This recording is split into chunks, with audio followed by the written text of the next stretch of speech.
natural lands that the DWP owns. I want to get trails marked appropriately on that so we can connect to the trails at Griffith Park.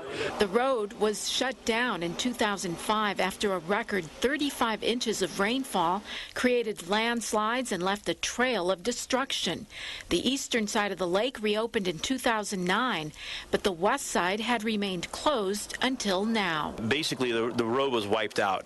If you saw pictures following the landslides, and there was just, it looked like a torrent of muddy water dropping off into a waterfall. The area suffered 9 major landslides, this one being the largest. It went all the way down to Lake Hollywood. You can see some of the work being done to shore up the land, but a lot of it is underground. Equipment was actually larger than the houses in some cases to rebuild this. Folks of all sizes were out enjoying the day, the fresh air, and the views. And I'm so excited to have my daughter exposed to one of the most special parts of Los Angeles, and I can't wait to take her walking and do a good 3-mile loop with her. It's really nice. There are deer up here. It's just a very peaceful spot. I'm ecstatic, and so is the neighborhood. We're very, very happy. The total cost to repair this area of million-dollar views, close to $10 million. I'm Anna Marcos for LA This Week. Repairs were done thanks in part to help from U.S. Senator Dianne Feinstein's office and the Natural Resource Conservation Service. As high school students get set for all kinds of celebrations, police are also reminding them not to drink and drive or text, call and drive. Gil Reyes reports from the LAPD Sober graduation program. Wearing goggles to blur their vision, students at Granada Hills Charter High School receive a crash course on the dangers of impaired driving. And through computer simulation, this lesson also covers the risks of texting while driving. As I was trying to text and as I was trying to make a phone call, it was interesting to see that I started swerving. I didn't know where my speed was at. I wasn't checking my mirrors correctly. It's all part of the LAPD's Sober Graduation Program. Since 1985, officers have visited high schools to remind students getting set for prom and graduation not to drink and drive while celebrating. Corey Reed learned the hard way in a crash that left him blind. His drunken friend was behind the wheel. He ended up doing a year in jail. I had to go through the legal process of that, watching a best friend go through that and trying to support him, but also having my own emotions to deal with and going blind and losing a leg. In 2011, the LAPD says over 9,800 people nationwide died in DUI-related crashes. Over 350,000 people injured. I have a 17-year-old daughter, and I have an agreement with her when she got her car that she can call me anytime, 24 hours a day, and I will pick her up and her friends anywhere, no questions asked. No penalty, no punishment at all, and never have the conversation again. So she knows and her friends know that they can call me anytime. I ask all parents to do the same. It is the responsibility of each and every one of us to move forward and pass the message that drinking underage is not allowed. Drinking and driving is never allowed. These recent photos taken in the valley are sobering reminders of what could happen to you or someone you love.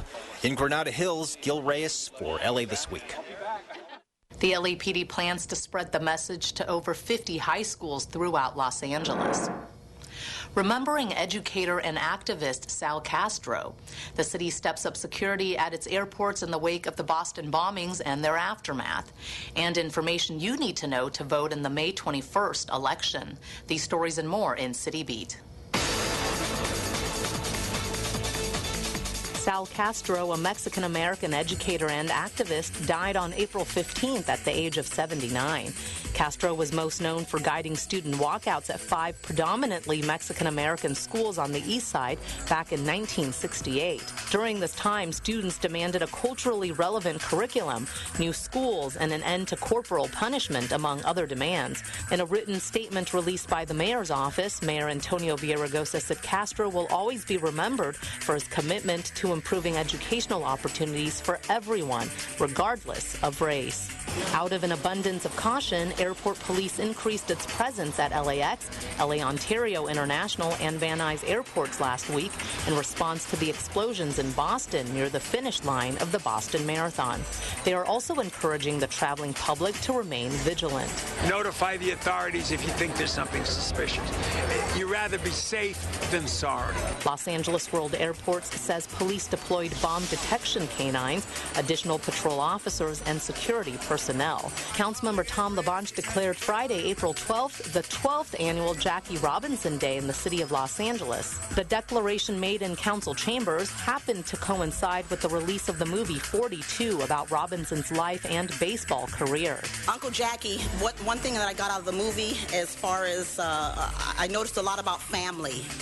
And I drew on that, and I recognized it along with our own family. It brought a lot of family back together. The UCLA star is legendary not only for his stellar career with the Brooklyn Dodgers, but for breaking Major League Baseball's color barrier in 1947.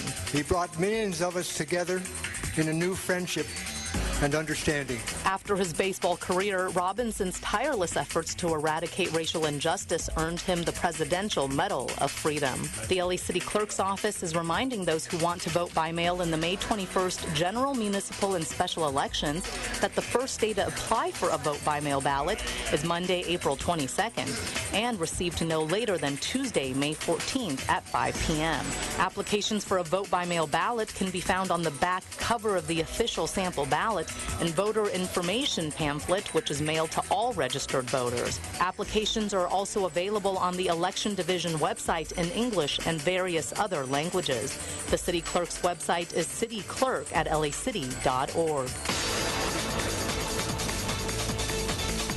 Hollywood rolled out the red carpet to honor some of the top student filmmakers in Los Angeles.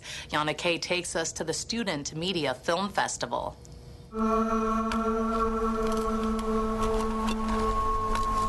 In this post-apocalyptic world, a group of teenagers try to survive. Since when do zombies eat fish? The story unfolds in a film called Survival of the Fittest, a 9-minute movie made by Santa Monica High School student Milo Poon-Fear, who was intrigued by the subject. All the hype about 2012 and the end of the world, and so I just capitalized on that, and I thought about who would survive and why they would survive. My name is Debbie. I'm 16 years old, and I have, among other things, a can opener. Survival of the Fittest was among 36 films that were screened at the 3rd annual LA Student Media Festival, held at the El Portal Theater in the North Hollywood Arts District. The finalists in 5 different categories posed for pictures on the red carpet prior to the award ceremony announcing the winners. Hearing I became a finalist was like winning in itself. Just hearing that I'm going to get my film screened in front of an audience, that I'm in the comedy category, that I'm one of 6 films in the comedy category was so amazing, so surreal, and the fact that I'm here right now is just so much fun. I'm just so happy. The annual festival was founded by Los Angeles City Council member Paul Krikorian. It recognizes student filmmakers from a variety of schools in Southern California, from Beverly Hills to Glendale. It gives them the opportunity to really express themselves and to find their voice through the medium of film. Out of nearly 200 submissions, Poon-Fear's Survival of the Fittest won in the Best Comedy category. A story about the end of the world that may just be the beginning of a bright future behind the camera. I'm Yana Kay for LA This Week. Winning students also received an official commemoration from the City of Los Angeles for their work. For more information on the Los Angeles Student Media Festival, visit lasmf.lacity.org. LAX introduces a new volunteer program to help ensure passengers have a stress-free experience while traveling. Rasha Goel explains. Meet the new breed of furry airport volunteers.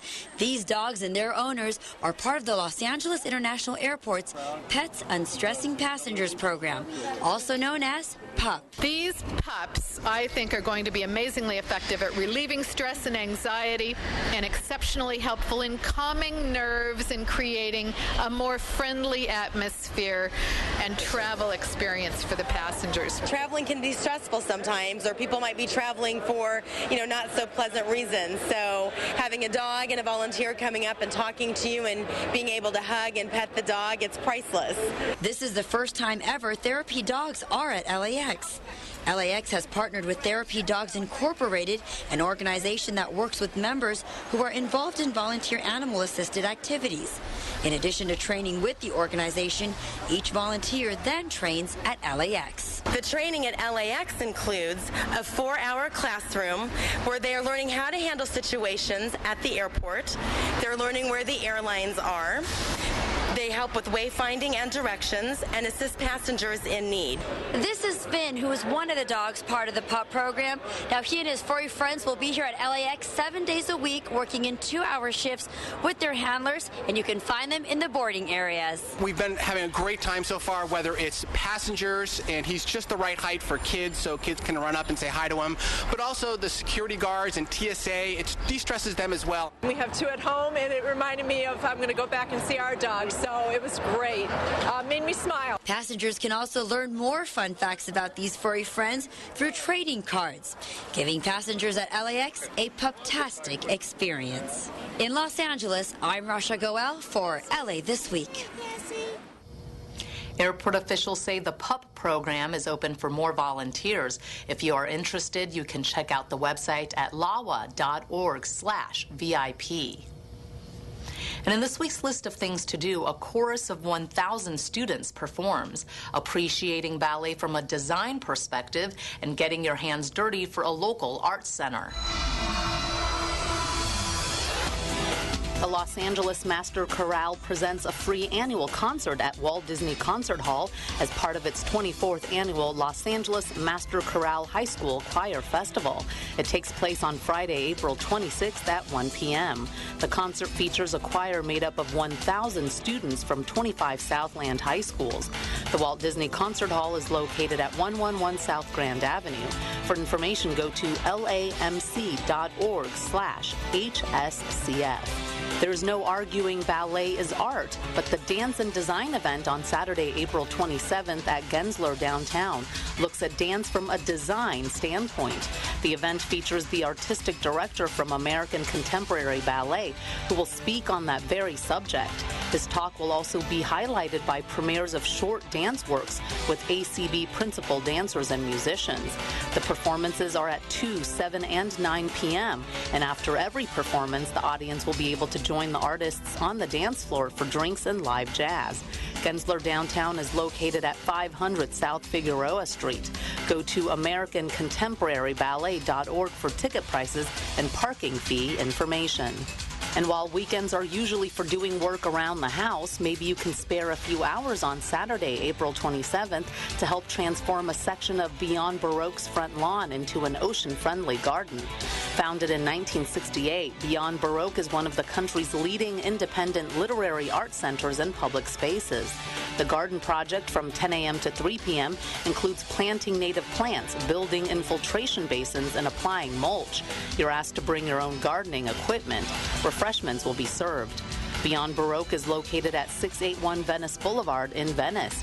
Go to beyondbaroque.org for details. And that's a look at some upcoming things to do.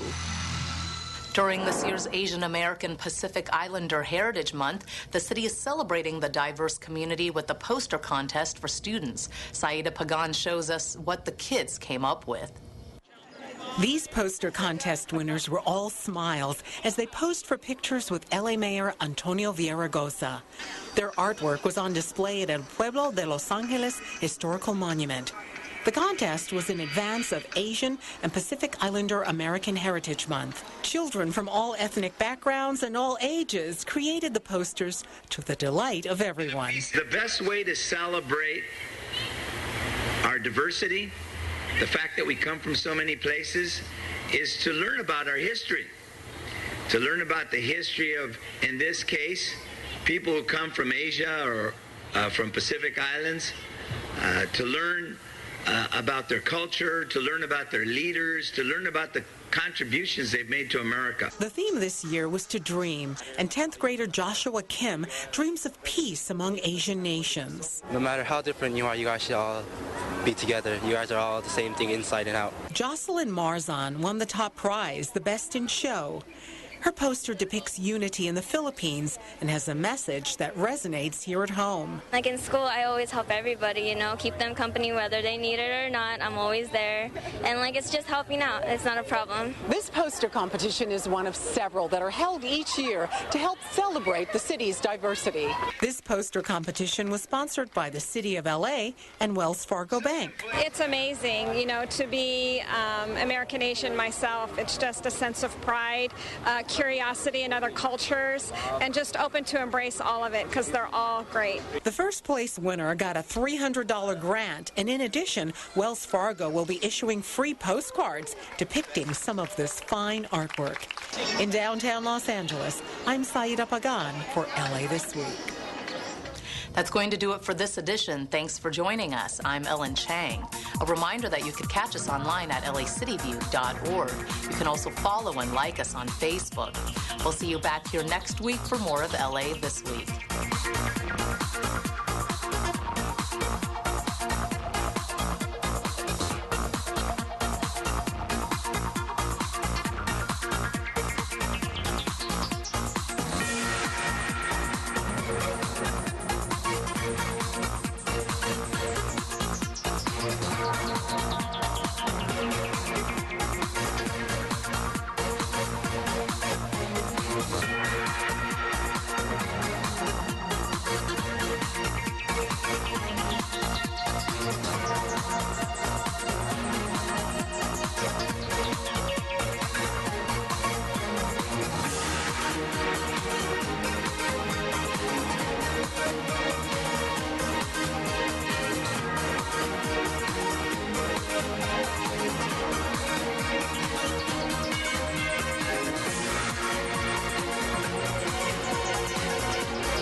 来自各行各业和不同背景的男女义工，从这座伟大城市的各地来到了一起，义务帮助了30市的市民。这些义工是投票站工作人员，他们以选举日协助选民分发选票、回答问题，并负责开放和关闭投票站。他们提供这些服务不是为了钱，绝非如此，而是为了帮助他人。请加入这支精英团队，做一名投票站工作人员，成为美国的英雄人物。 Don't worry, Patty. This isn't going to hurt me one bit. Hi, I'm Dr. Eric Shapiro in beautiful Encino, and you're watching LA City View, Channel 35. Our city, our channel. Open wide.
members and have them report to the council chambers. Sergeants, please call the members and have them report to the council chambers and let me know what their time of arrival will be. I do want to take a moment to thank Mr. Alafon, Mr. Weezar, Mr. Koretz, Mr. Zahn for being here.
Mr. Zine.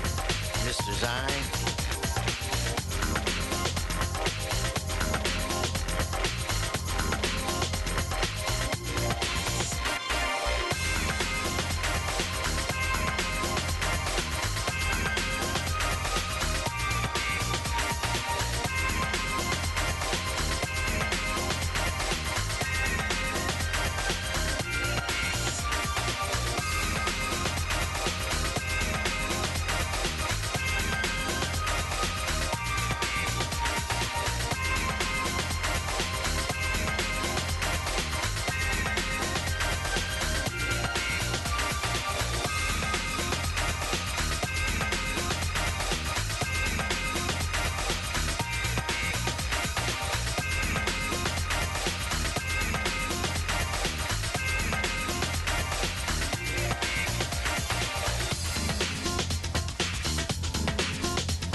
If you are in your offices, please report to the council chambers.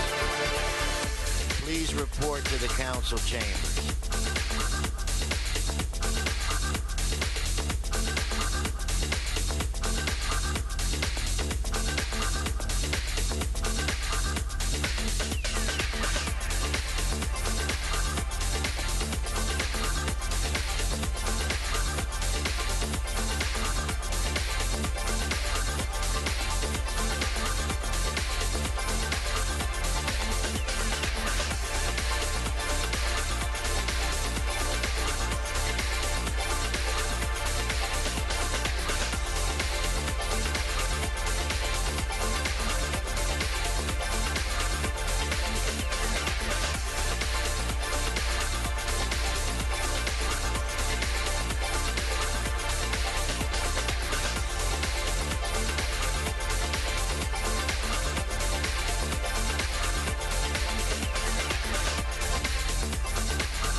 our city attorney will be moving to the workers' comp section of the city attorney's office.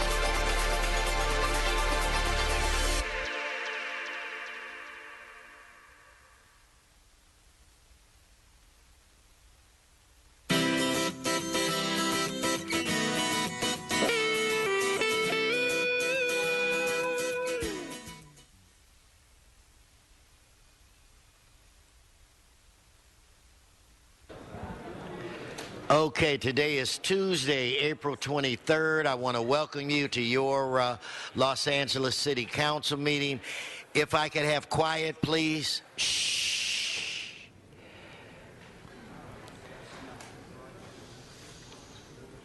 This council meets every Tuesday, Wednesday, and Friday at 10 a.m. We have a quorum, I believe. Madam Clerk, could you please call the roll? Alarcon, Buscaino, Englander, Garcetti, Bizarre, Carrasco, Krikorian, Labange, Parks, Perry, Reyes, Rosendahl, Zine, Wesson. 11 members present and a quorum, Mr. President. Okay, first order of business. Approval of the minutes. Englander moves. Weezer seconds. Next. Committed to resolutions for approval. Krikorian moves. Labange second. Mr. President, today is Tuesday, and now would be the time for the flag salute.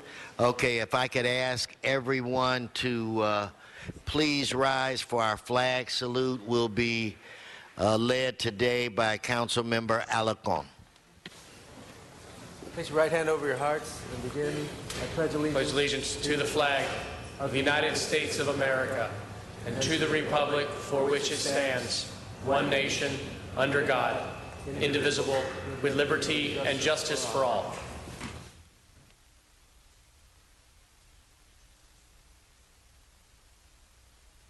Thank you, Mr. Alarcon. If we could go through the agenda at this time, Madam Clerk. Item 1 is item notice for public hearing. Cards? Yes, there are cards. Okay, let's move on. Items 2 through 8 are items for which public hearings have been held. A motion is required for item 5. Okay, let's hold item 5 for now. And member specials. Mr. Weezer? 4, please. I didn't hear you. 2 and 4. 2 and 4. Mr. Koretz, you're good now? Okay, Mr. Zine? It's up there. That's what we want. Thank you. Okay. Then Mr. Parks? I have hold 3 to get some questions answered. Okay, we'll hold item 3, and if someone can chat with Mr. Parks, and maybe you can elevate his comfort level. Let's prepare to vote on the remaining items. Let us open the roll, close the roll, tabulate the vote. 11 ayes. Next section, 9 through 14. Items 9 through 14 are items for which public hearings have not been held. 10 votes required for consideration. Okay, without objection, those items are now before us. Do we have cards? We have cards on all items, 9, 10, 11, 12. So we will hold them all. And there's request to continue item 13 to May 7th. Without objection. That takes council to presentations or items called special. Okay, Mr. Weezer, are you ready?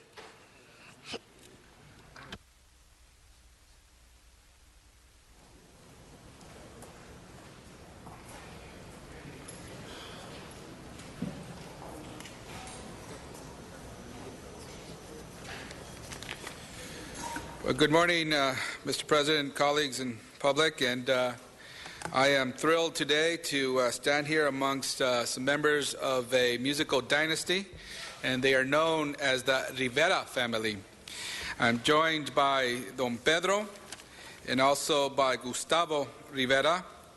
And as you know, they have other members of the family who have gone on and had great musical careers, such as Lupillo Rivera and Jenny Rivera, and some other family members as well.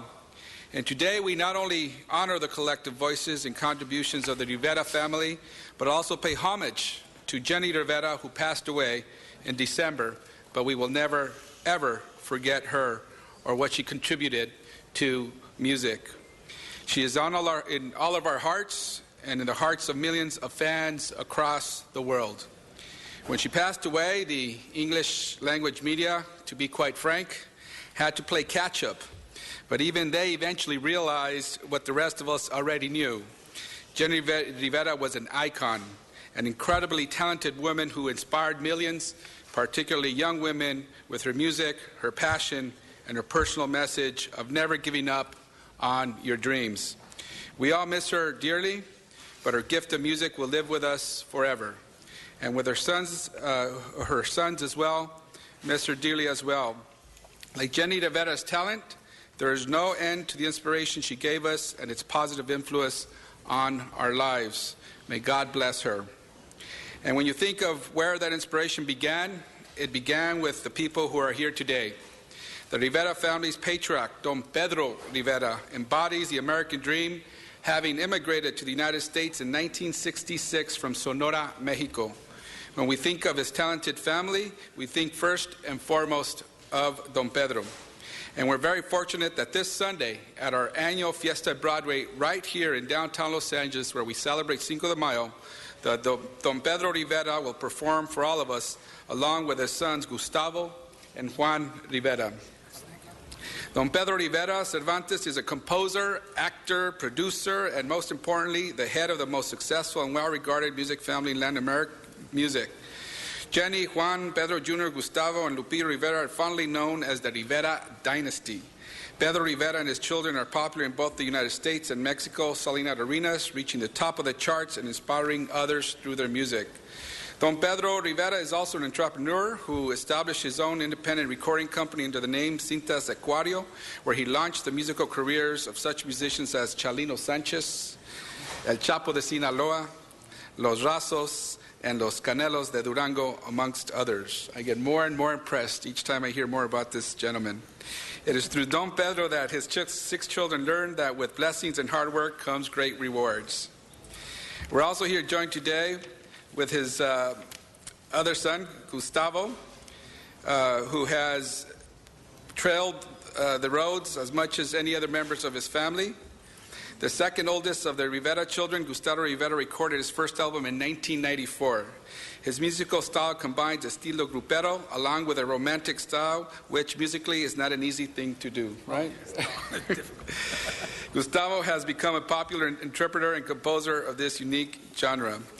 So, ladies and gentlemen, with no more further ado, I want to present to you the patriarch of the Rivera family, who has brought us so much in terms of musical talent to all of us.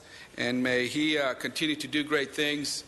He not only does huge arenas in his shows, but sometimes when I drive by Placita Alvera, I see him hanging out there singing to the local people, just as any other person. So he is a person of the people. He could be on stage with thousands of fans or be amongst the people singing to a few people who have gathered at Placita Alvera. Ladies and gentlemen, Don Pedro Rivera. Okay, Mr. Huizar. Mr. Huizar. Before he speaks, we have Councilman Ed Reyes on the queue. Thank you, Council President. I just want to rise and give honor to our invited guests, Rivera family. Gracias, Señor, por la inspiración, lo que han dado a la comunidad, todo lo positivo que es nuestra cultura. Siempre oímos de lo negativo, lo bonito que nos han dado algo para celebrar, la música, el cariño de la familia, y todo se ve con las acciones. Entonces, gracias por todo lo que han dado todos los años. And thank you, Councilman Huizar. I was just sharing that. I want to thank him.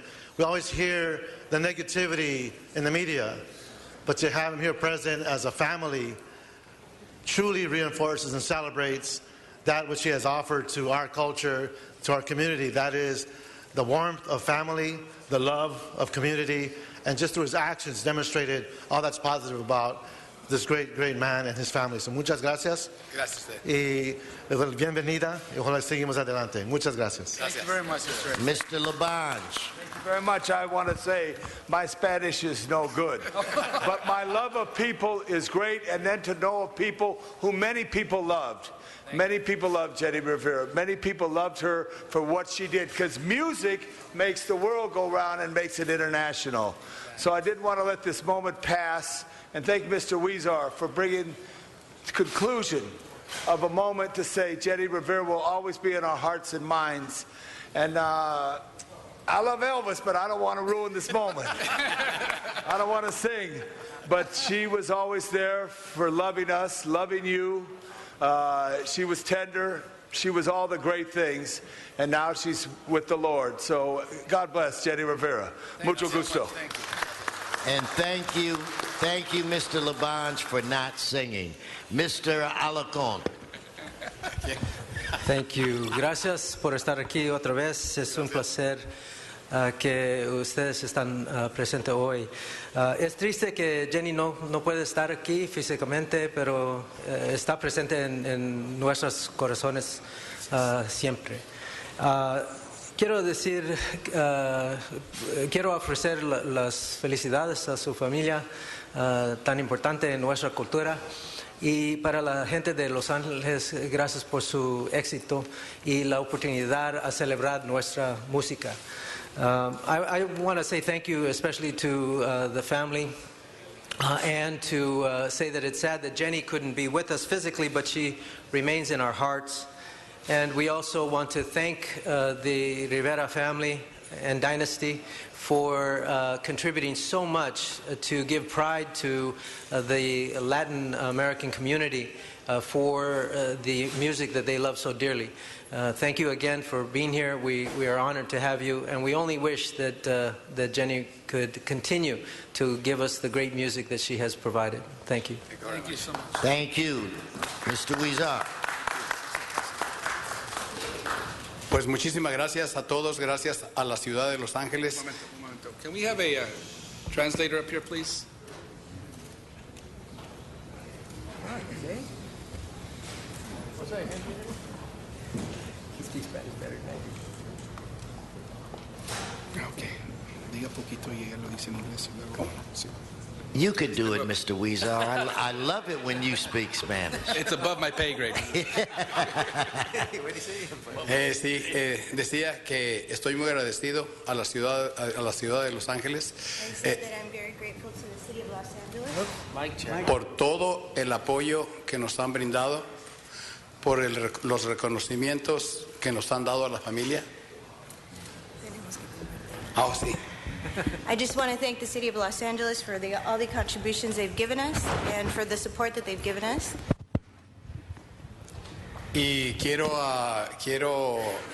decir que mi hija estuviera súper contenta por estar aquí con todos los concejales, con toda la ciudad de Los Ángeles. And I'd like to say that my daughter would be very happy to be here with all of the City of Los Angeles. Y quiero que sepan que todas las personas que nos están viendo a través de televisión, que somos personas que nos gusta demostrar lo que hacemos. And I'd like to say to all the people who are watching through television that we love to demonstrate what we love.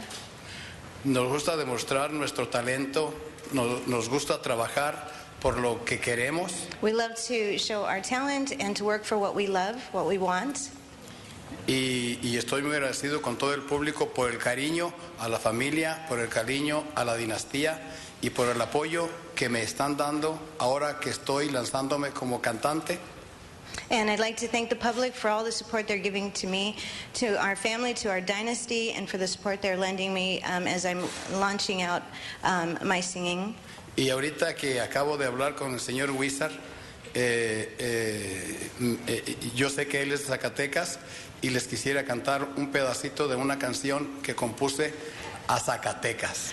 And I just finished speaking with Mr. Huizar, and I know he's from Zacatecas, and I'd like to sing a little bit of a song that I put together for the people of Zacatecas. Yo con orgullo le canto muy alegres son. A mi lindo Zacatecas, la joya de mi nación, tierra de lindas mujeres que son puro corazón. Qué lindos amaneceres con ese brillo de sol y sus tardes tan hermosas que llevo en mi corazón.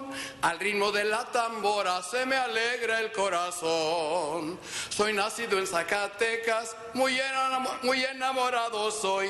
Me gustan mucho las hembras y el tequila con limón. A mi sangre mexicana la defiendo donde voy. ¡Y arriba Zacatecas!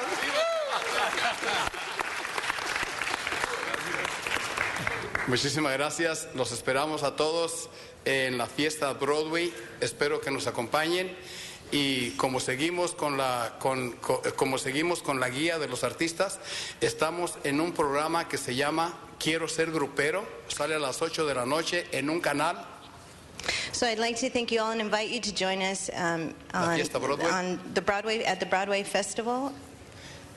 Y quiero que como seguimos tratando de ayudar al talento mexicano, And I'd like that we continue to help the Mexican talent.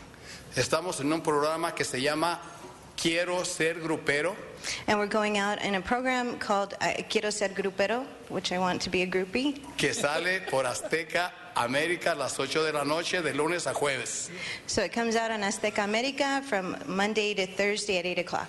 Y ahí guiamos al artista cómo se debe de conducir. And we show the artists there how they are to behave. Y qué deben de hacer para salir adelante en este mundo tan difícil de la música. And how to get ahead in this world in the musical world that is so hard to get ahead. Les agradezco de todo corazón y aquí les dejo a mi hijo con unas palabras. We thank you. I thank you with all my heart, and I leave to you my son with a few words. Thank you. Un aplauso a mi papá, please. Muy buenas tardes. Hello, everybody. My name is Gustavo Rivera. I'm the second child of Pedro and Rosa Rivera. First of all, I want to thank each and every one of you guys here, everybody, the entire LA or LA County, however you want to say it. Thank you so much. Thank you so much, because this means a lot to my family, my father, my mom, my brothers, and all the siblings coming down the tube. We are a dynasty. We're a dynasty of singers. We come from you could say, in a nice roundabout way, we come from the hood. We come from way at the bottom, and we've learned throughout life what music really does to people. And music enlightens everybody, and I want to thank God for giving me that talent that my father gave to me. I also want to say thank you very much to everyone that organized. Mr. Huizar, thank you so much, Mr. Huizar. Everyone else that is working with us on this little party we're going to have over here in Fiesta Broadway. We know it's going to go great. We invite everybody to be with us that day. It's a very special day for Dinastía Rivera. My brother Juan is not here today. He had another little important thing in Miami. But I would like to take a moment, and Rudy, please stand up. Gabriel, please stand up. This is another two guys that'll be with us at Fiesta Broadway. They are going to be our musicians. They deserve a round of applause, please. Thank you very much, you guys. We love you guys. They've been with us for a long time in the family as the musicians of the family. They will be there with us. And again, thank you so much for everything. Gustavo Rivera, have a great one. Thank you so much. Thank you for all you've given us. Thank you very much, Mr. President. And primeramente le digo que con todo el corazón muchísimas gracias por esa canción tan linda para Zacatecas.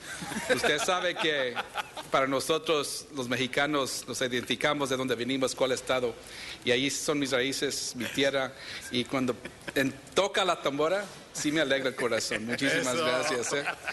I just said real briefly in Spanish that I wanted to thank him for that song, that we as Mexicans identify a lot with the state that we come from. We have strong identity with those states, and for him to sing that beautiful song about my home state, he captured everything. But more importantly, he says that whenever they play tambora, which is the type of music that comes from there, it's heavy drums. I said that he had a line in there that says it it lines up my heart, and it's so true. So I wanted to thank him for that. But last words on Jenny Rivera. Through her passing, very unfortunate death, that she just had so much promise. It really woke a lot of us up about the biculturalism that many of us lived through in the United States and Mexico. Because, like I said earlier, the English language media didn't really understand the phenomena that was going on, but they caught on that Jenny Rivera was as much beloved in Mexico as she was in the United States, not only by Spanish-speaking people in the United States, but really by people who are American. And so when the English language media thought this was a Mexican phenomenon, that only people south of the border would love Jenny Rivera, it was really people from the United States. And we know you guys are from Long Beach. Oh, yes. But we're going to make you honorary Los Angelinos. How's that? All right. But to the Familia Rivera, Pedro, Gustavo, and Juan, and a homage to Jenny Rivera on behalf of the city of Los Angeles, thank you for playing La Fiesta Broadway. And thank you for all you've done, and congratulations to your success. And we all see more of that, because we all are going to be part of that success when we hear your music. Thank you so much. Congratulations. Let's give them another round of applause, everyone. Continued success.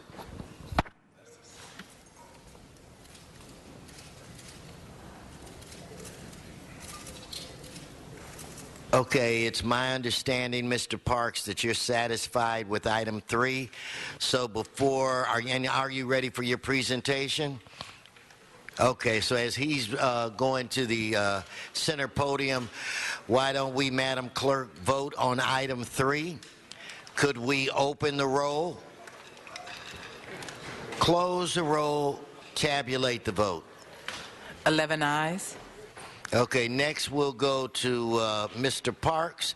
Yes, Mr. Buscaino. Thank you, Mr. President. Can we forthwith on items 6, 7, and 8, please? Without objection. Thank you. I object. Oh.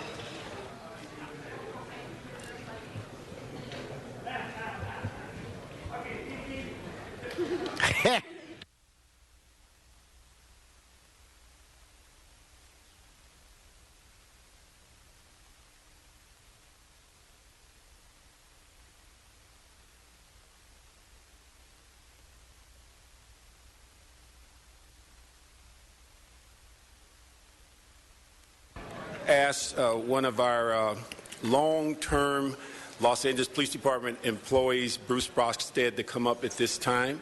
Sergeant 2. I'm doing this presentation in behalf of Mr. Garcetti and Lynn, his wife. Don't sit down. Come up here also. Lynn Amarian, who is a former employee of CD13, longtime city employee. And also, I believe we have another Amarian here, Michael, yes, city attorney. Come on up. And then Gloria Gubi, because I used to work with her, and she is probably one of the brightest people I've ever met in LAPD. And then we have 2 captains here, Captain Romero, who's in charge of communications, and retired Captain Joseph Mariani. We have those 2 captains here. And if there's anyone else you want to bring up, ask them to come up. Okay. Thank you very much. Wanted to honor Bruce after a 32-year career. He's dedicated distinguished service to the Los Angeles Police Department, where he served with both great integrity and pride. He entered the academy in 1981. After completing the academy, he was assigned to Devonshire, where he distinguished himself as an outstanding probationary officer committed to the community policing. Throughout his 30-plus year career, he served Communications Division. He also patrolled LAX, Venice Beach. He patrolled Newton Division, West Valley. He served in P&T Bureau, Personnel and Training Bureau. But one of the most significant contributions he's made to the city is that from 1992 to 2009, he served as the executive manager of the LAPD Pipe Band. Many people may not understand the significance of that, but if you've seen the pipe band perform in concert, if you've seen them at funerals, if you've seen them at other ceremonies within LAPD, you will know just how important they are to the history and also the ongoing ceremonial activities within the department. Bruce was awarded the Police Meritorious Service Medal, the Police Meritorious Unit Medal, along with other awards in the department, and he's received over 50 commendations of recognition. Bruce's professionalism, his dedicated leadership is a true testament to LAPD. He's also been a serious tactician, fearless decision maker. Today, on behalf of the City Council, it was a great pleasure to congratulate him on 32 years of faithful and dedicated service, Los Angeles Police Department, and the community. And I'd like to commend him for his outstanding accomplishment, extending the best wishes of good health and happiness in his retirement. Just on a personal note, Bruce, I always will be appreciative that as the Chief of Police that you made sure that the pipe band actually wrote a song for myself that we hung on the wall in the Chief's office, and we're going to eventually put that in the police museum so that will always be part of the city's archives. And we want to thank you for you being the glue on so many things that are within LAPD. You work well beyond your assignments, and taking on these extra responsibilities and duties, I'm sure it took a great deal of your time from your personal life and your family. But LAPD will always be basically appreciative for you having that interest. And again, many people just see the pipe band or see some activities and have no idea what it takes to keep that as a functional unit within the city government, and also where you're constantly looking for resources to keep it functional. And so with that, I want to say congratulations on your 32 years. And let me ask if Captain Mariani, one of you retired. Councilor Parks, you do have a few council members on the queue. Would you like for them to speak afterwards? Let me get the captain to say something, then okay. We'll get the queue. Thank you. Yes, as Councilman Parks mentioned, Bruce has done an extraordinary job in these 32 years. And these last few years, he's been working at Recruitment and Employment Division, where he made a huge contribution to maintaining the staffing levels of the department. And he is truly the consummate professional. And it was a pleasure for me to work with him the last 5 years. Thank you. Let me ask Bruce come up, and Lynn. Yes. And then could have the council members make their comments. Okay.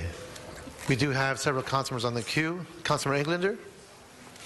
Yes, thank you very much. I stand in honor of you, Bruce, and what you've done, and your family as well. It's hard to see one of our city family members retiring, but you're much more than a city family. Your family is the city, which is really unique and remarkable for what you've done. I used to tease Greg. He used to give me a hard time, my predecessor, Greg Smith, because he told me every time you see Lynn or Michael or Bruce, tell him I still want a kilt. And then he'd threaten me the day he got it, he'd wear it to council. And I knew that was a threat on all of us. So I appreciate that that wasn't presented to him until he retired. But for you, I can't thank you enough for what you've done and your family for this city. We are truly a better place because of it.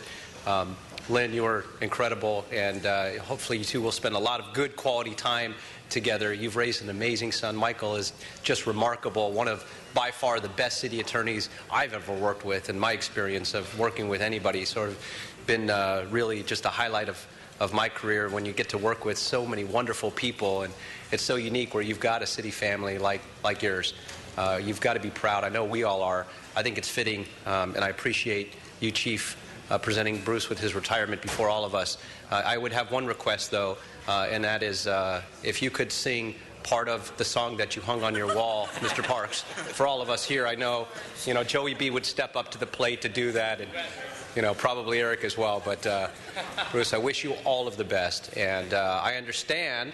I've heard rumors that you're going to continue to wear the badge and go on to become an LAPD reserve officer as well. Fantastic. And that's the kind of city family that you really are, that you bleed this city, and we're a better city because of it. God bless you. Thank you. Thank you, Councilman Englander. Councilman Zine. Thank you, Mr. Reyes. Bruce, I've known you for many, many years, and you've always been the consummate professional. But Lynn, Michael, part of that city family, a family that works for the people of Los Angeles. From Mr. Garcetti's office, the City Attorney's office, Los Angeles Police Department, and surrounded by friends, colleagues that you worked with in the Los Angeles Police Department for those 32 years. And those years have been of great public service, and I just want to commend you.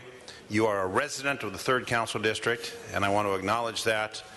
It's an important aspect when you retire that people appreciate what you've done, and you've done it well for all those years, and your colleagues that are here to show support for that. So it's a family that has really devoted their lives to public service.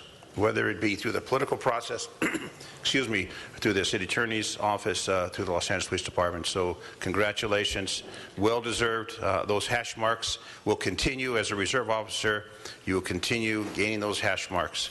And what I've said is I'd like my hash marks, since Mr. Engler and I, Joe, we're all reserve officers, is to go from the wrist all the way up to the top of the shoulder, to have hash marks all the way up. Move those, the sergeant 2 stripes away, and have those hash marks continue, because I know you'll continue public service for the great people of Los Angeles. So congratulations on your 32 years of great service to the people and to the family. Thank you for being here. And to the colleagues that are here, thank you for being here to show your support for your colleague who's done so much for the people of Los Angeles. God bless you in the future. Thank you. Councilmember Labange. Thank you very much, Bruce, Lynette, Michael, as Dennis just said, but I want to say it better. Family, dedicated to public service. Your work with Laura Chick, your work with Eric Garcetti, who I know you're so proud of his work as a council member. But Bruce, to be a Los Angeles police officer, to wear that greatest badge of this image of this building, and I know your colleagues are having a reception up on the tower, which I don't think has been done in a long time, to reconnect totally. It's just very special for you. So I wanted to rise for the family, because many of our colleagues in all departments, whether they're police officers, and there's a representative of, because you would know this because you came from personnel recently, he's with General Services, forgive me, I don't know his name, his 4th son is entering the police academy, his 4th son, and they're 4 police officers, dedicated. Their father's a superintendent with General Services, forgive me for not having the name to commit out loud here. But your family, your work, all these years is very special, so I want to rise, because there's nothing like serving the people of Los Angeles. There's no greater city who has greater employees, has a greater police department than the Los Angeles Police Department. And I remember the great manager of the Dodgers, Tommy Lasorda, always used to say, when he went into Shea Stadium, and there would be the NYPD lined up, just hundreds of on the side, and Tommy would go up and he'd point at him and say, it's good that you see the 2nd best police department in the world. And Tommy loves the LAPD, so I say that too. He would love you, Bruce. Thank you very much. Congratulations on your service. Thank you, Councilor Labange, for your eloquence. Sir, it's all yours. I'd like to thank the City Council for this great honor. I'd like to thank the people of Los Angeles and the men and women of the Los Angeles Police Department for allowing me the honor and privilege of working for the finest Metropolitan Police Department in the world. I'd like to give a special thanks to Council members Garcetti, Parks, and Perry, and former Council member Chick for their support in helping me with the Los Angeles Police Pipe Band. And more importantly, I want to thank the former Secretary and President of the Los Angeles Police Band Associates, who I was somehow able to convince to marry me, my wife, Lynette Marion. Thank you very much.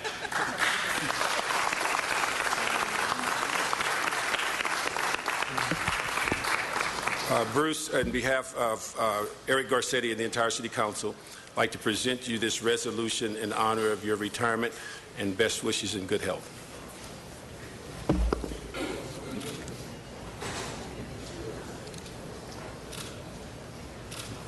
Thank you.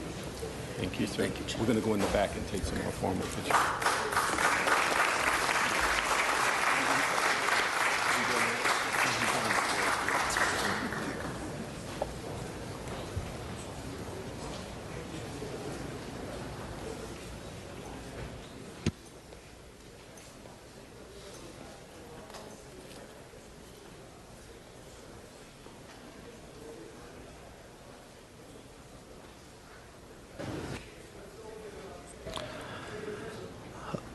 Oh, okay, well, I believe we can move to item 1.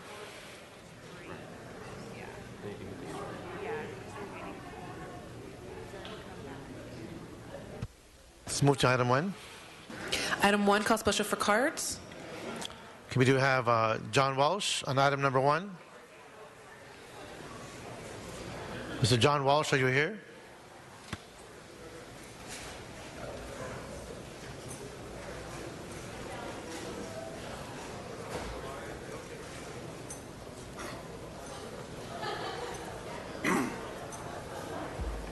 John Walsh, blogging at HollywoodHighlands.org. Go there and then click right over to J. Walsh Confidential.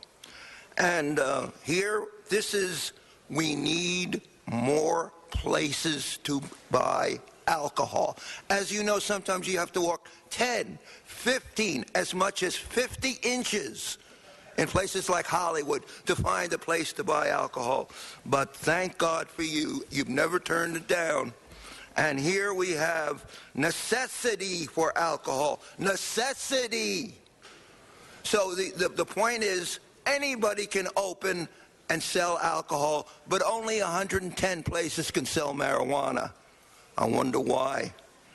This grocery store at West Hills will add to the growing list of sellers. Why don't you let the liquor store sell marijuana? How about heroin? HollywoodHighlands.org. Michael Carrion on item number 1.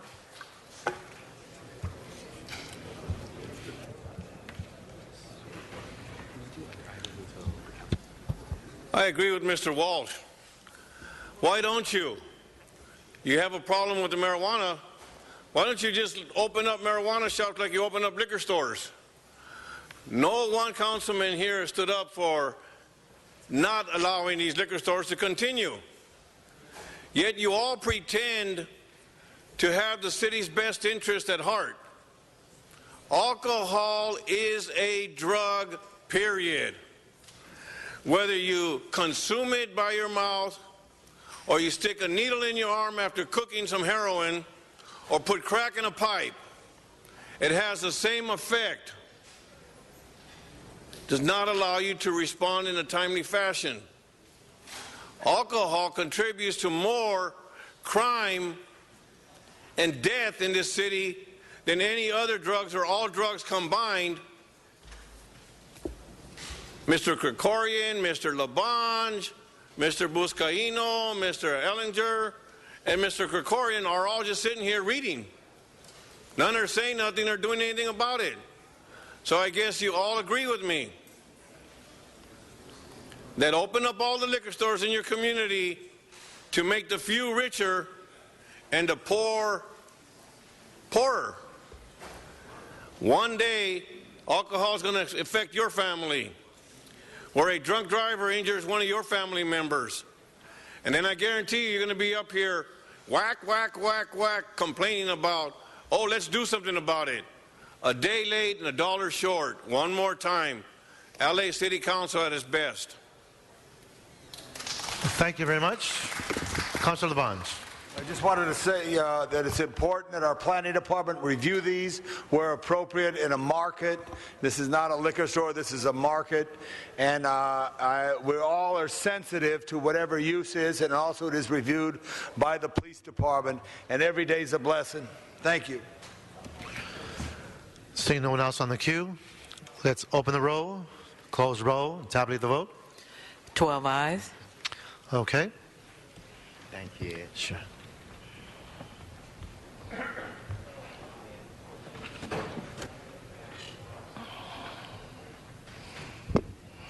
Is Mr. Weezar? He's not back yet.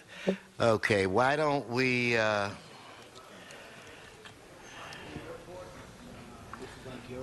I'm going to do that. Okay, let's go to item 9. I've got John Walsh and Michael, you're back. Michael, carry on.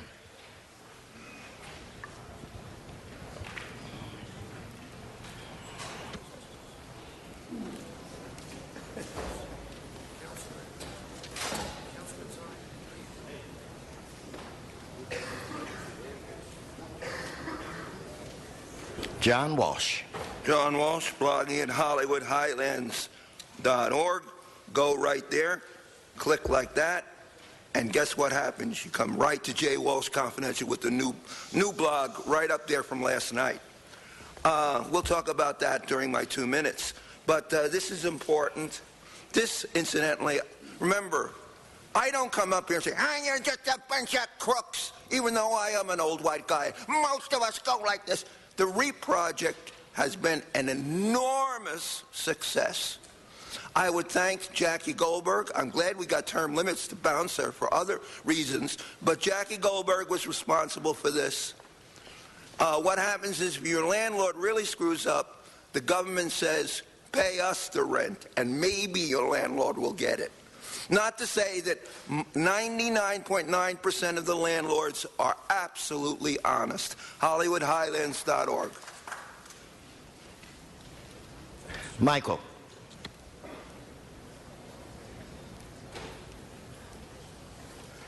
Once again, Mr. Walsh is correct. The 1% he's talking about is the City Hall. You guys don't clean up your own property.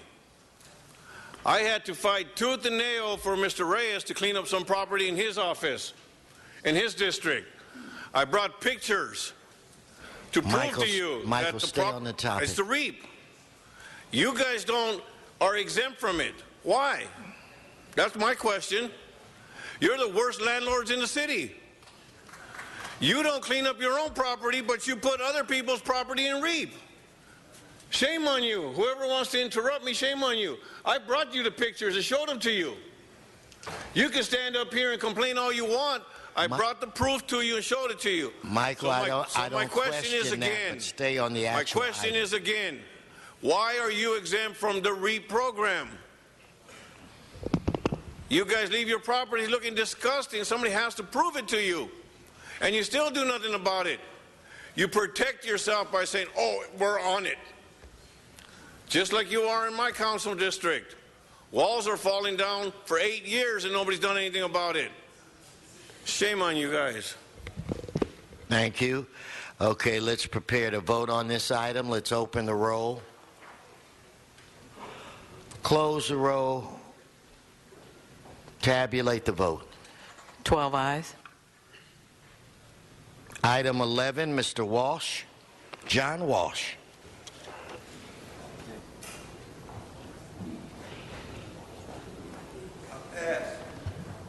Mr. Walsh passes. Let's please open the roll, Madam Clerk. Close the roll. Tabulate the vote. 12 ayes. Okay, we'll go to item 12. Mr. John Walsh.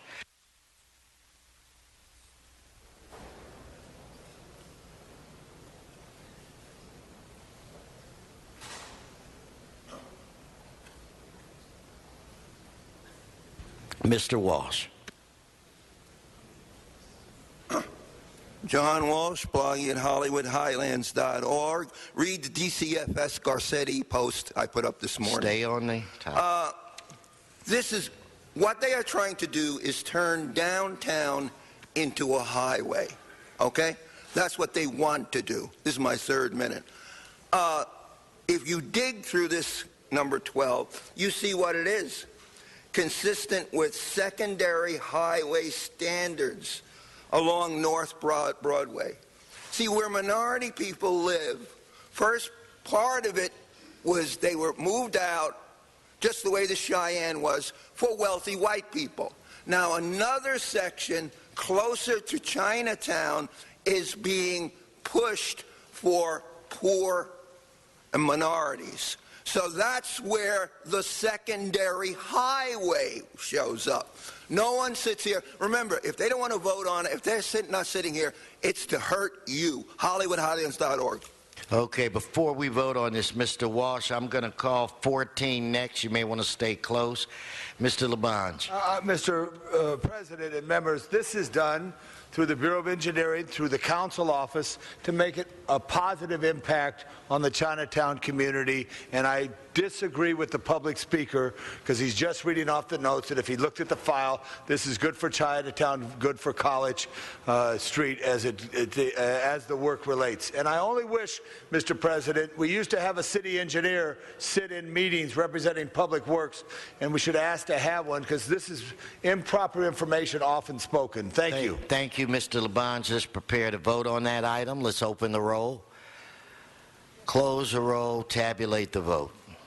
12 ayes. Okay, now we'll go to item 14 for Mr. Walsh.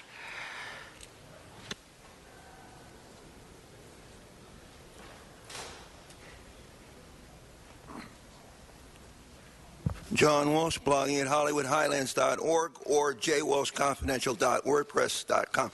Now, I've been coming to these meetings since around 1982, about 30 years. Before there were cameras, no one made these long speeches. The meetings used to last how long? An hour, hour and a half? Now they're 3 and 4 hours. But I'd like to point out, this is a tract map. This has to do with zoning. And your neighborhood can get destroyed by a tract map like this. And as far as Chinatown, I've been here for years, as I said, for 30 years. If this was good for Chinatown, they would all be here asking you to vote for it. You didn't see one Asian person get up here saying, I want my neighborhood turned into a secondary highway. HollywoodHighlands.org. Thank you. Okay, let's prepare to vote on this item. Let's open the roll. Close the roll, tabulate the vote. 12 ayes.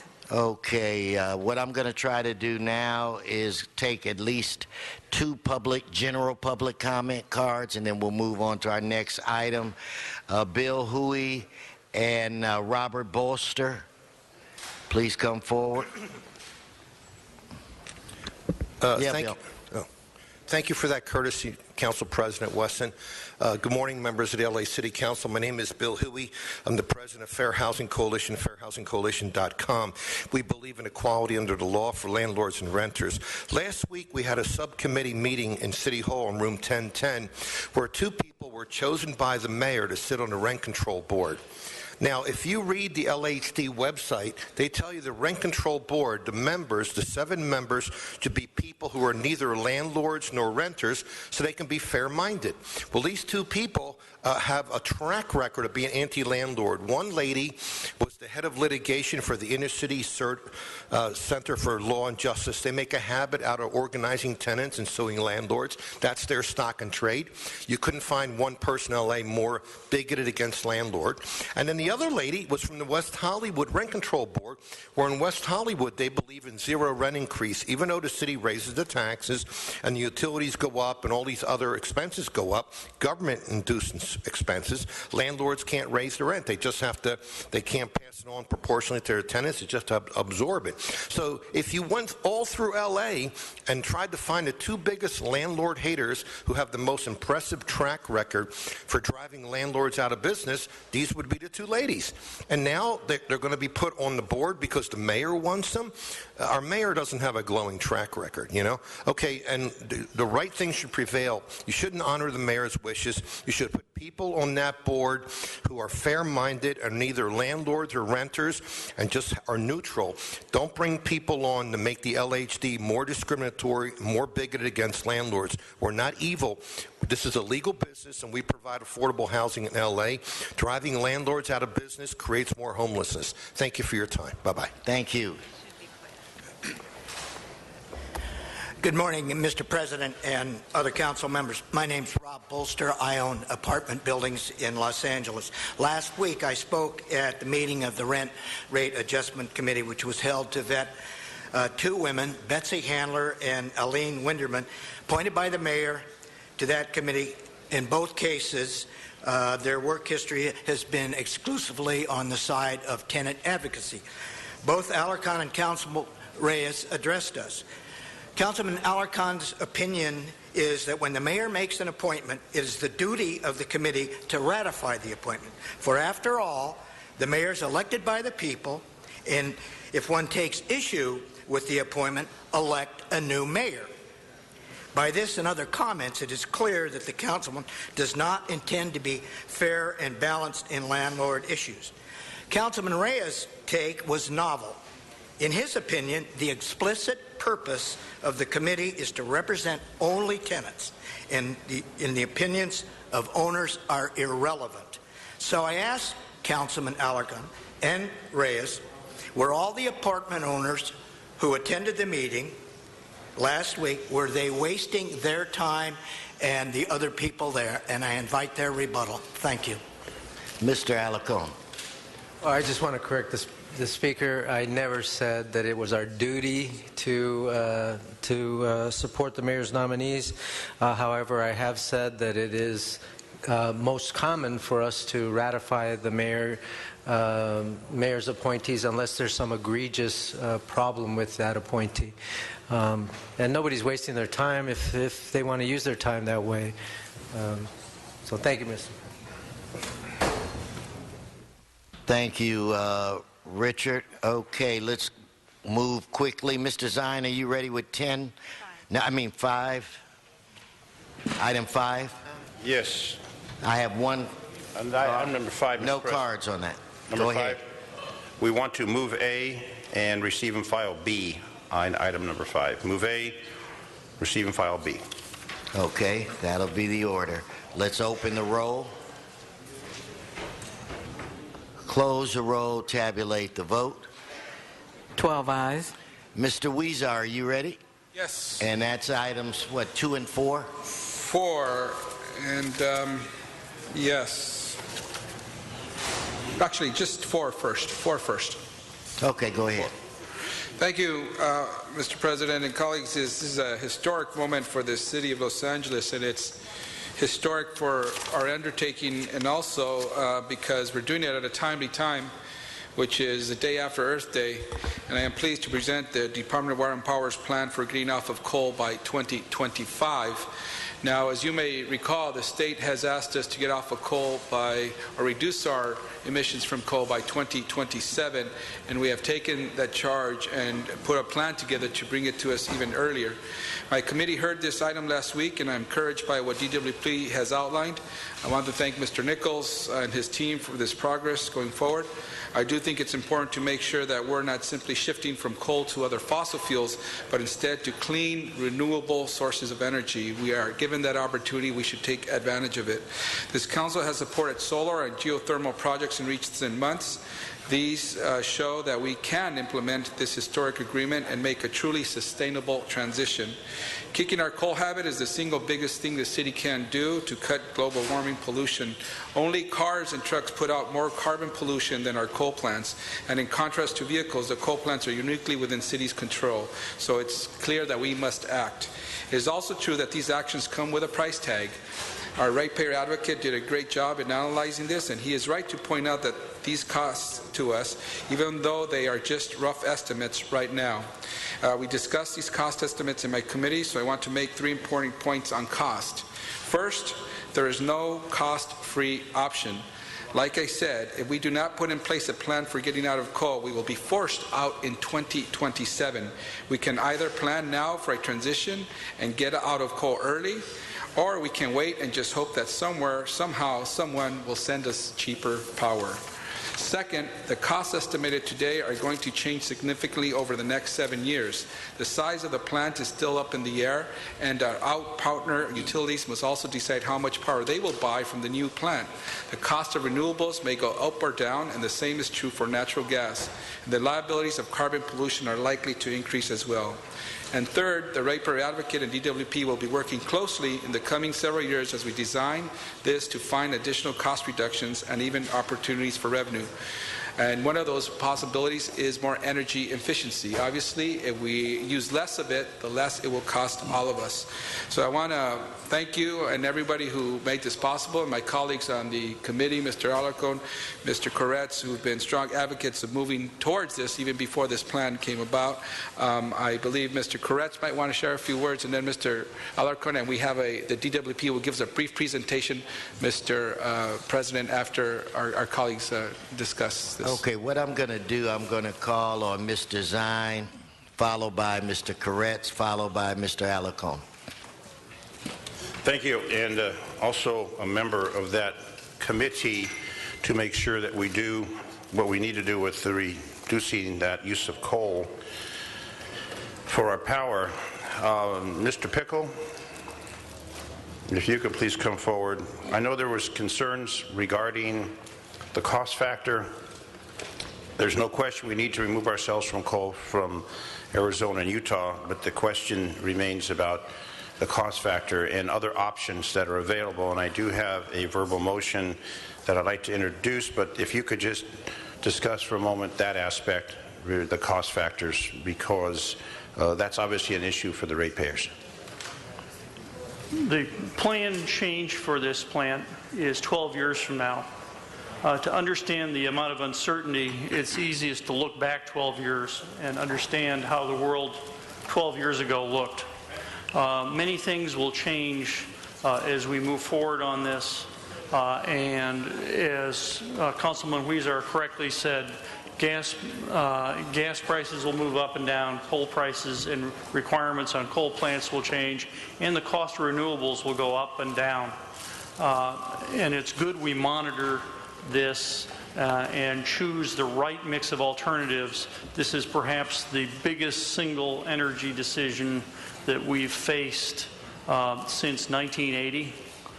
So it's an important decision, and it's good we keep reviewing it as we move forward to finalize the strategy. So I can introduce this verbal motion at this time, or I can hold, Mr. President. Why don't we hear what it is? Well, the verbal motion would ask that the Department of Water and Power provide this council and the ratepayer advocate the status of proposed renewal power sales contract in 90 days, provide the proposed terms of the final agreement to the ratepayer advocate for review 45 days prior to the department's submittal to the Department Water and Power Commissioners, and also requested the Department of Water and Power in conjunction with the ratepayer advocate to report back to the City Council on an annual basis with a progress report on power generation options that provide clean long-term power in a cost-effective manner, including natural gas, wind, solar renewables, and the use of the site for intergenerating other renewables. The bottom line is, are there other options that we can include getting off of coal, but we're talking about various options that are available. That would be my verbal motion on that matter. Okay, Mr. Huizar, are you comfortable with that? Yes, we could accept it as no objection if there's no objection from any of the council members. Okay. Thank you. Thank you. Mr. Koretz, followed by Mr. Alarcon. Well, I'm very excited that we're taking this action and wish everybody a happy Earth Day week while we're at it. With the severe storms facing us seemingly every week, like Hurricane Sandy, like the floods in the Midwest, we clearly can't wait for a global approach to start addressing the climate crisis. So I couldn't be more pleased that we're now in the process of actively moving off coal power. Our vote today is a truly historic event in this city, in this country, and hopefully the rest of the planet. Hopefully we encourage countries like India and China to change their direction. We hope they're paying attention. Congratulations to Ron and your staff for all the good work that you've done, all the hard work to get here. I know it's been a tremendous effort. And since the new IPP contract could potentially extend as far as 2077, we have an enormous responsibility here in this building to look forward that far and continue the impacts of our decisions that far out and how it'll impact the city of Los Angeles and beyond. I'm not sure we consider it enough, but we represent not only our current constituents, but the constituents in the decades to come and the council members that will follow us. So I'm delighted to know that we now have until 2020 to make a final determination on the technology that we'll be transforming IPP into. That gives us time to find the cleanest, safest possible way to get off coal power. And I encourage us to do that as aggressively as possible. Thank you also, Mr. Pickle, for your good work on this and review of this. And Mr. Huizar and the rest of the E&E Committee, Mayor Villaraigosa, all the groups and activists like the Sierra Club Beyond Coal Project and the NRDC. This is really sort of a team effort throughout the city and beyond, and one of the biggest, most important steps I believe we'll take during all of our times on the council. Thank you, Mr. Koretz. Mr. Alarcon. Council members, the purchase of energy is not something that you can do in the short term. Of course, that is done on a day-to-day basis, but really the long-term projection is the most important and critical thing. But it's impossible. Nobody has a crystal ball and can anticipate what is going to be happening 10, 15, 20, 27 years from now. And so there are those cynics who would tell you that the most horrendous case is that the people don't give a damn about the environment, and they will just want the cheapest thing that comes along, and the cheapest thing happens to be coal, and who cares if people get sick? And my district has the highest level asthma in the state of California, and who cares about the consequences of the purchase as long as the price is reasonable, because nobody's paying attention.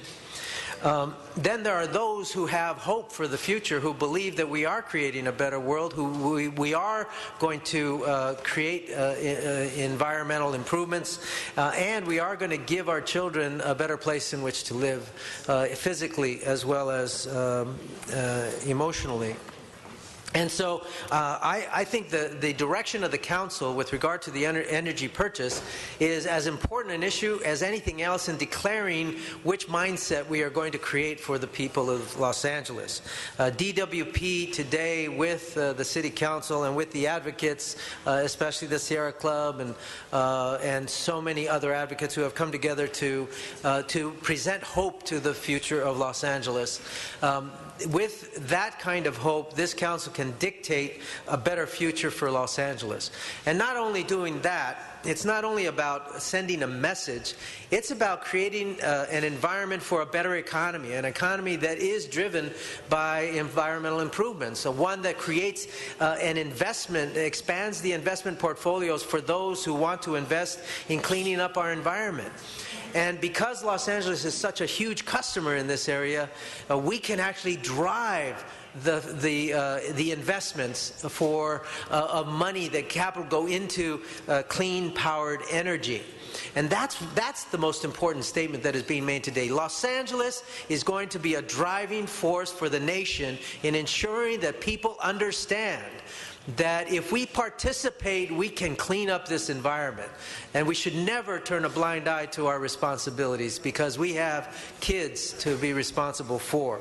So I want to thank all the people involved, but I also want to thank DWP specifically for taking an old coal generating station, working with the state of Utah to change legislation in that state to enable us to contract with a gajillion other partners to change the law, to change the contracts of I think it's 39 different partners or something like some ridiculous number, and take that coal-powered energy plant and turn it into something, a natural gas, a renewable source of energy. So this is a tremendous day for Los Angeles. And again, what happens in the future, it will be dictated by policy actions like this. If the future City Council, I'm watching it. Because I'm about to stop. Okay. The future council, if taking actions that are consistent with this action today, I guarantee you will clean up our environment quicker than anybody would expect and shut the cynics down. Thank you. Mr. Parks? Thank you. Could you just give me a little succinct message on what we're voting on today? Is it the umbrella to move into the plan? Will we get access to the plan as it moves forward? Just what succinctly are we voting on today? Yes, Councilmember Parks, we're voting on what is seemingly very simple but has been a very challenging effort to get to. And what this agreement today does is it's called an amendatory power contract, but what it provides for succinctly is to enable us to get out of the Intermountain Power Project by no later than 2025, which right now we cannot do until we get this agreement and get all the other partners, roughly 30 of them in Utah and the 6 here in Southern California to sign up for that, which we believe and they are all waiting for us to do.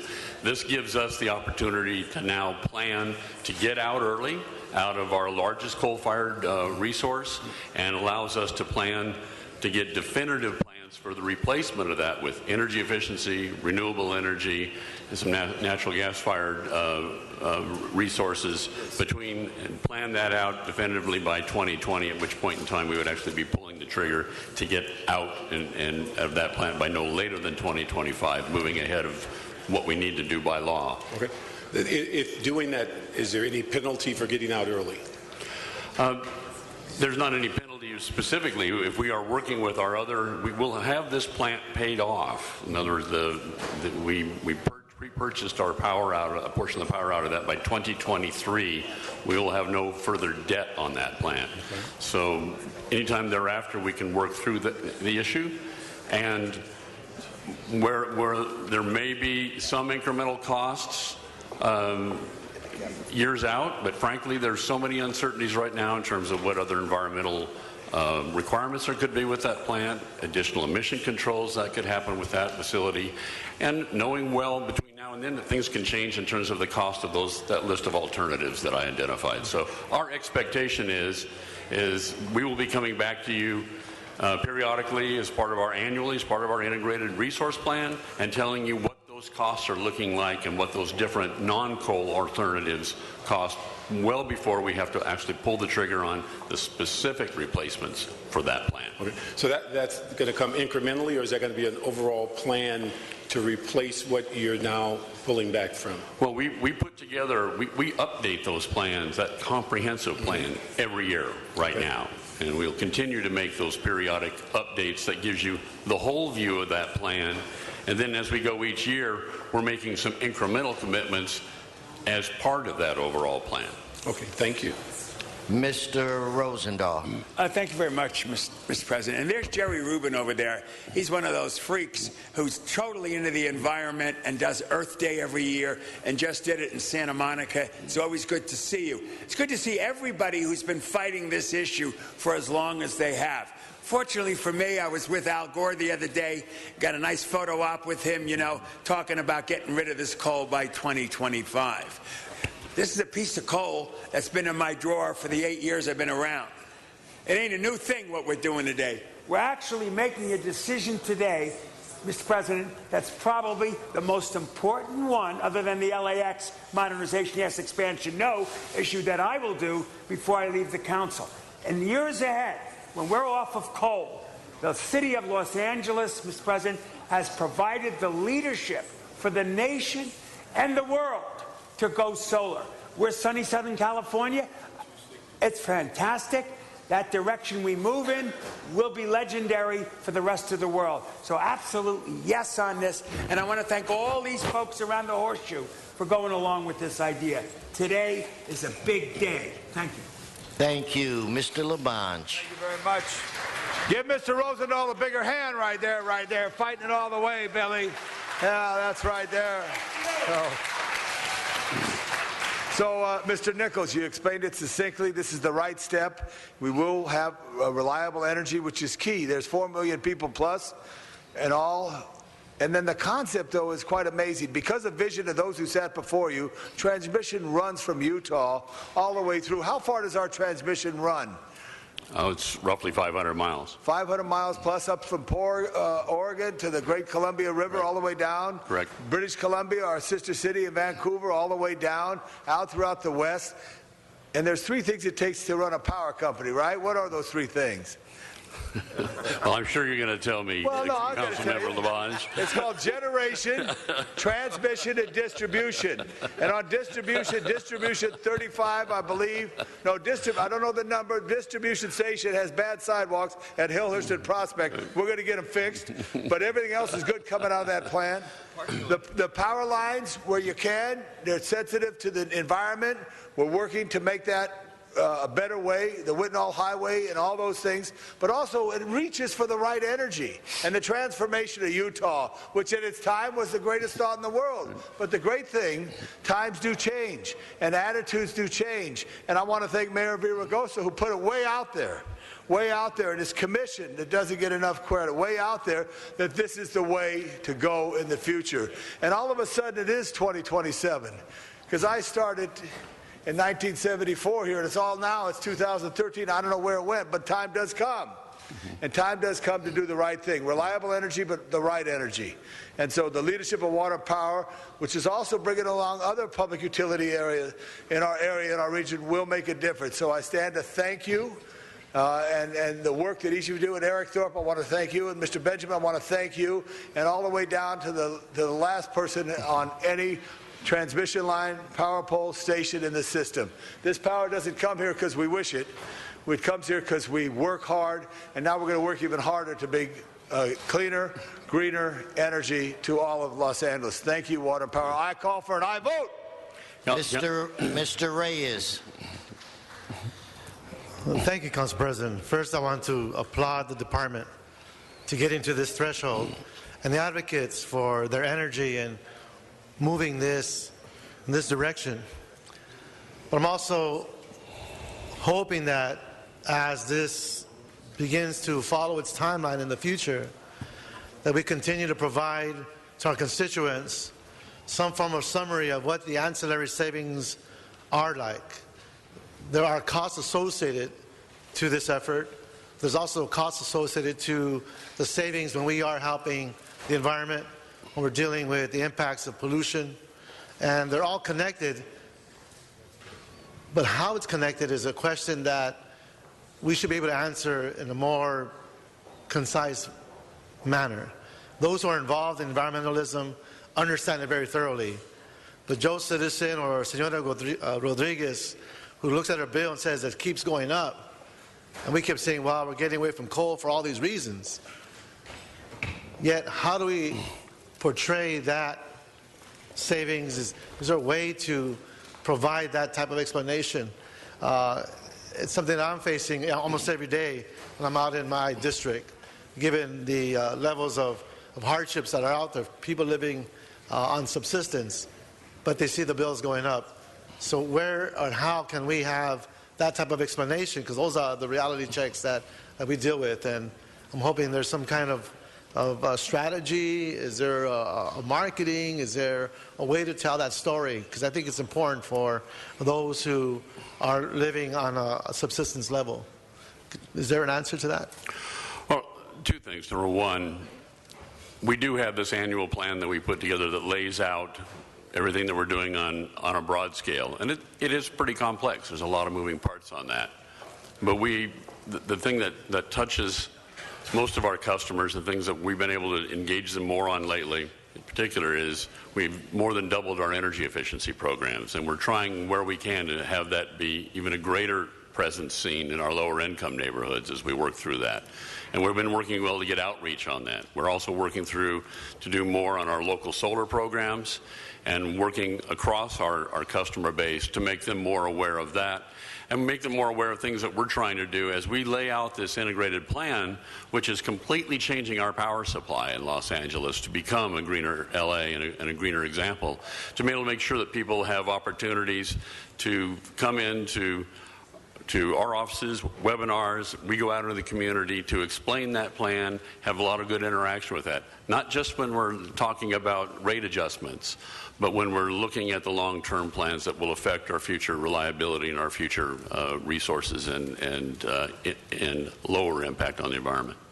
You know, there's an example where the Bureau of Sanitation put these icons near the sewers, so folks understand that the trash on the sidewalk, the street, goes into this little box that's a storm drain that actually goes into the river and into the ocean. Right. A lot of folks didn't understand that. But if that one simple act changed the attitudes of many, and I'm hoping maybe there are some opportunities where we could reinforce that in the general public that has that message. Watch your time, Mr. Reyes. It is about reinforcing the positive given these increases. And as a quick point on that, we have some 12 or more community-based organizations that we're working with for outreach into various communities throughout LA to try to provide that type of information. Thank you. Thank you for your hard work. Mr. Krikorian, let's move Mr. Huizar to last. I'm assuming Mr. Huizar is going to close. Let's go to Mr. Krikorian. Thank you, Mr. President.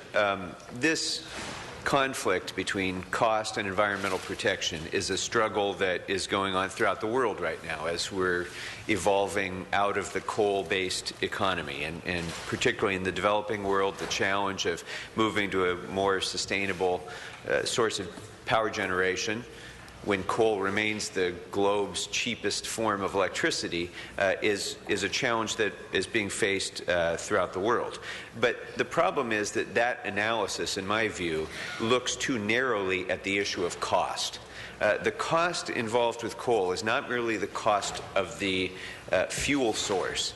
It's also the cost of the climate change ramifications, of having to build an entirely new infrastructure that deals with that, of the damage that's going to be caused to all of the coastal cities throughout the world.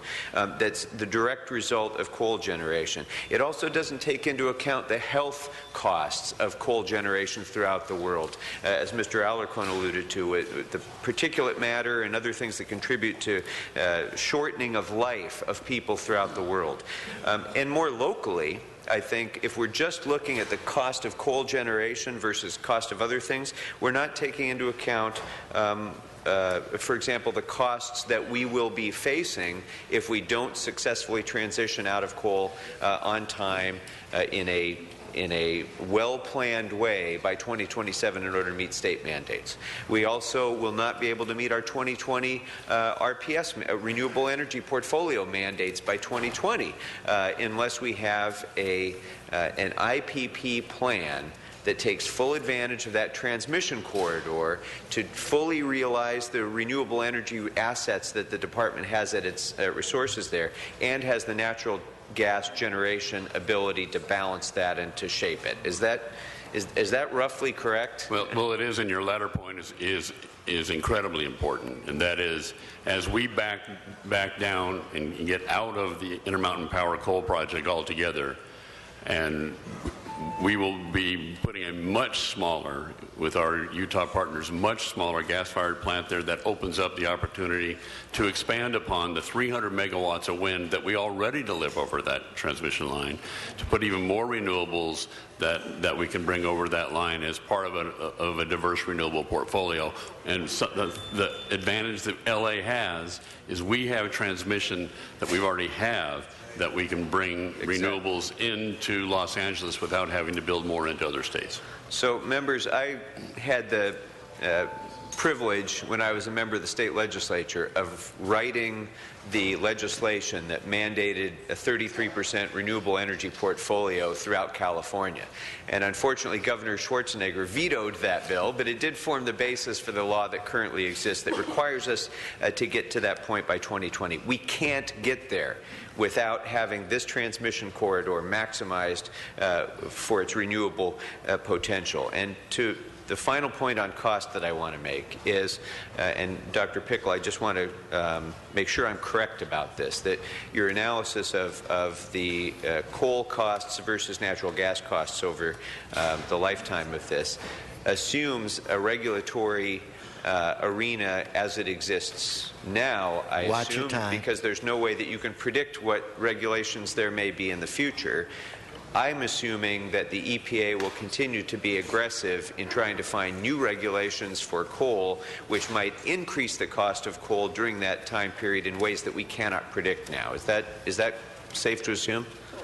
You are correct. And my analysis built on the DWP analysis, and as I understand, they were assuming no additional regulations on that particular coal plant. So your assumptions are correct. All right. So with that being said, members, it's the right thing to do for our environment, and it's the right thing to do for our ratepayers to have a sensible transition from coal to natural gas to renewable energy. So I ask for your aye vote. Thank you. Okay, Mr. Huizar, to close. Thank you. Before I close, I just want to ask our General Manager of Department of Power, do you have any last parting words that you would like to share? Thank you, Council Member. I do, if you can indulge me for about 30 seconds here.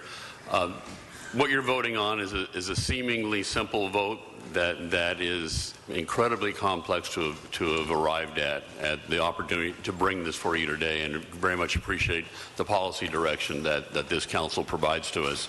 Aaron Benjamin is head of our Senior Assistant General Manager, head of our power system, has been working on this intensely, and even more intensely, Eric Tharp, who is our Director of External Generation, has dedicated an incredible amount of his time, herding the cats that it takes to bring all of these parties together to be able to move forward on something that allows us to make this major historic move forward. And I just would like to give some recognition and appreciation for Eric and Aram today. Thank you.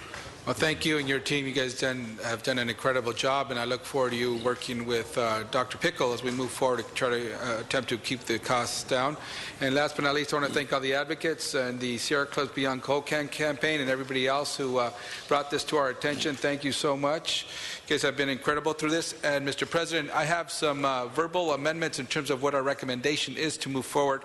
We were to have the ordinance prepared today, but it wasn't quite ready, so I am asking that we approve the item. 2, request the city attorney to prepare and present the ordinance for a Wednesday, June 1st, May 1st? May 1st presentation to council, and instruct the city clerk to agendize the ordinance for council consideration on May 1st. Okay, thank you. Mr. Zine? That we include the motion that I introduced? Yes, he agreed to that. All right, thank you. Okay, let's on this item prepare to vote. Let's again thank you, Mr. Nichols, Dr. Pickle, and all the advocates. Let's prepare to vote on this. Let's open the roll, close the roll, tabulate the vote. 12 ayes. And that's adopted as amended. All right.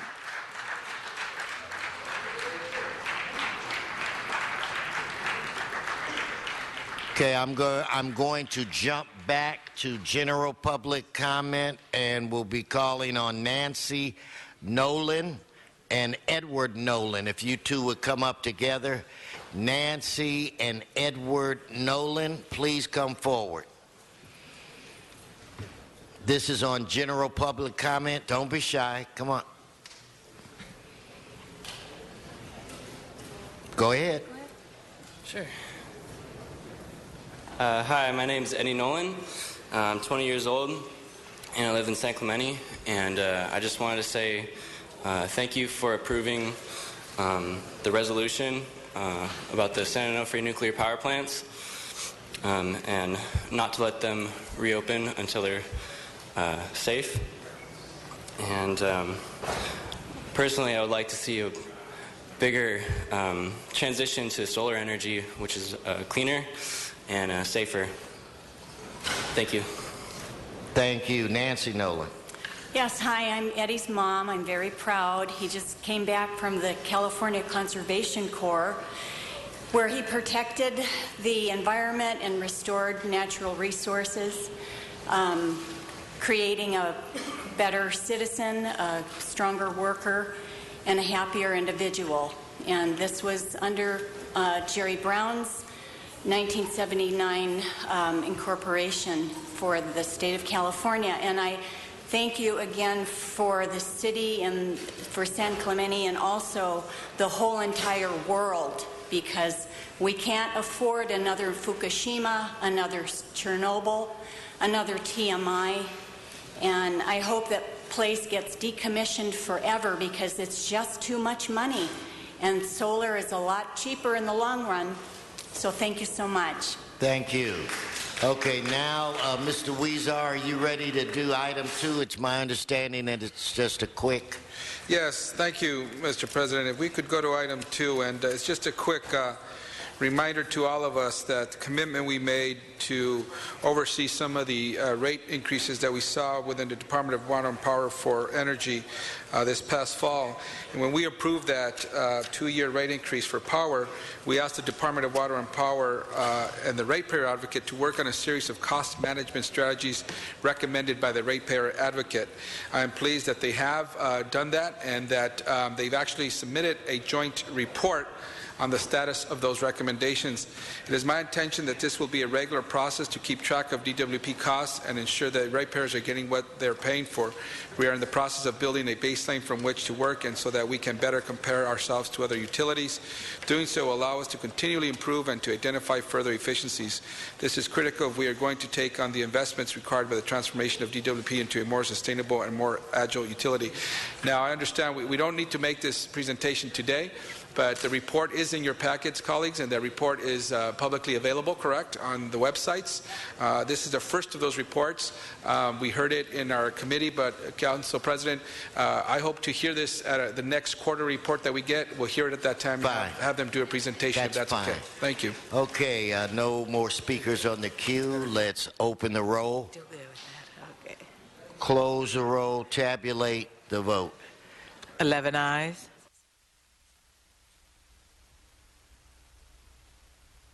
All right. Okay, Mr. Labange, are you ready to I proceed? think we're ready. We have General Manager of Los Angeles International Airport, World Airports, Gina Marie Lindsay, and we have our CEO, Miguel Santana. This is an important briefing that we asked for. It's right now, so Mr. President. Well, I have one public comment card. I'm going to call him up now. That's Mr. John Walsh.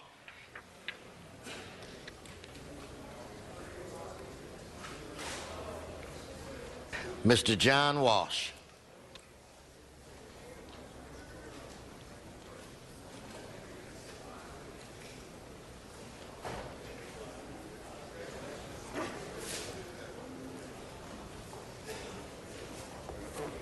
John Walsh, blogging at HollywoodHighlands.org. Let me explain this to the people out there that don't have the time to go into this. What we're happening here is Ontario Airport is a lemon. We are losing a fortune from this airport. And, of course, it's draining away from LAX. And, of course, LAX is a horror. So what they want to do is dump Ontario. Now, the city of Ontario doesn't like this idea. They don't want to have to pay the hundreds of millions of dollars they're facing once this airport is dumped. So the city of Ontario is threatening to sue the city of Los Angeles. Now, they're going to tell it from, from the Johnny Cochran view, where OJ is innocent. That's what you're going to hear. LA Times, LA is innocent. It isn't. HollywoodHighlands.org.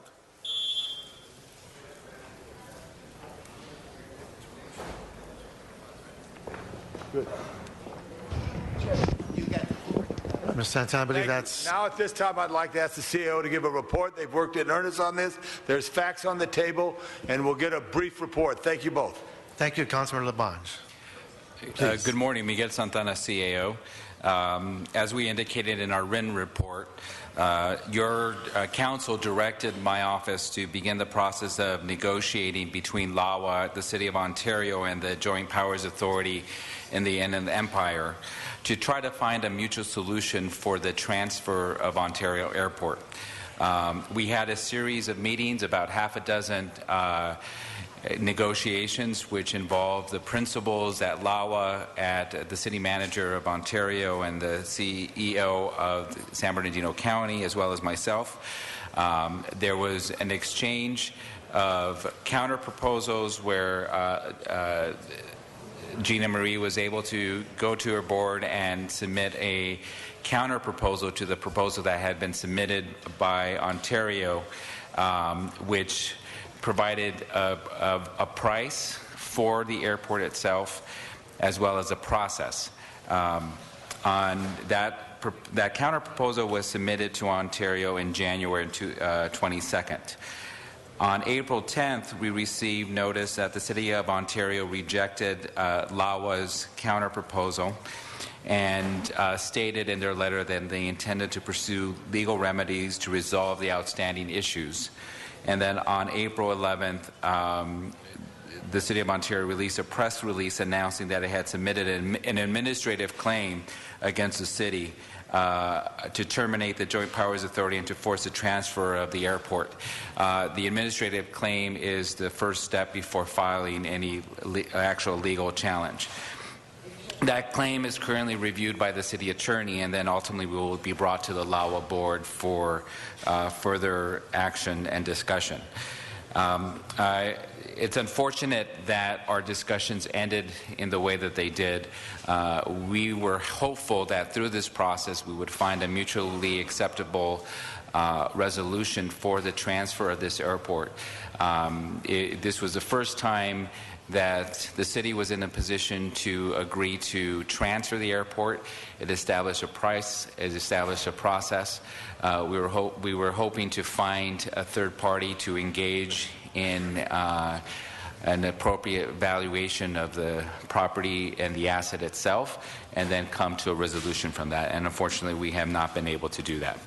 So with that, we'll be happy to respond to any questions that you have. We do have two colleagues on the queue, Councilmember Zine and Councilmember Rosendahl. So where does that leave us now with the situation of Ontario Airport?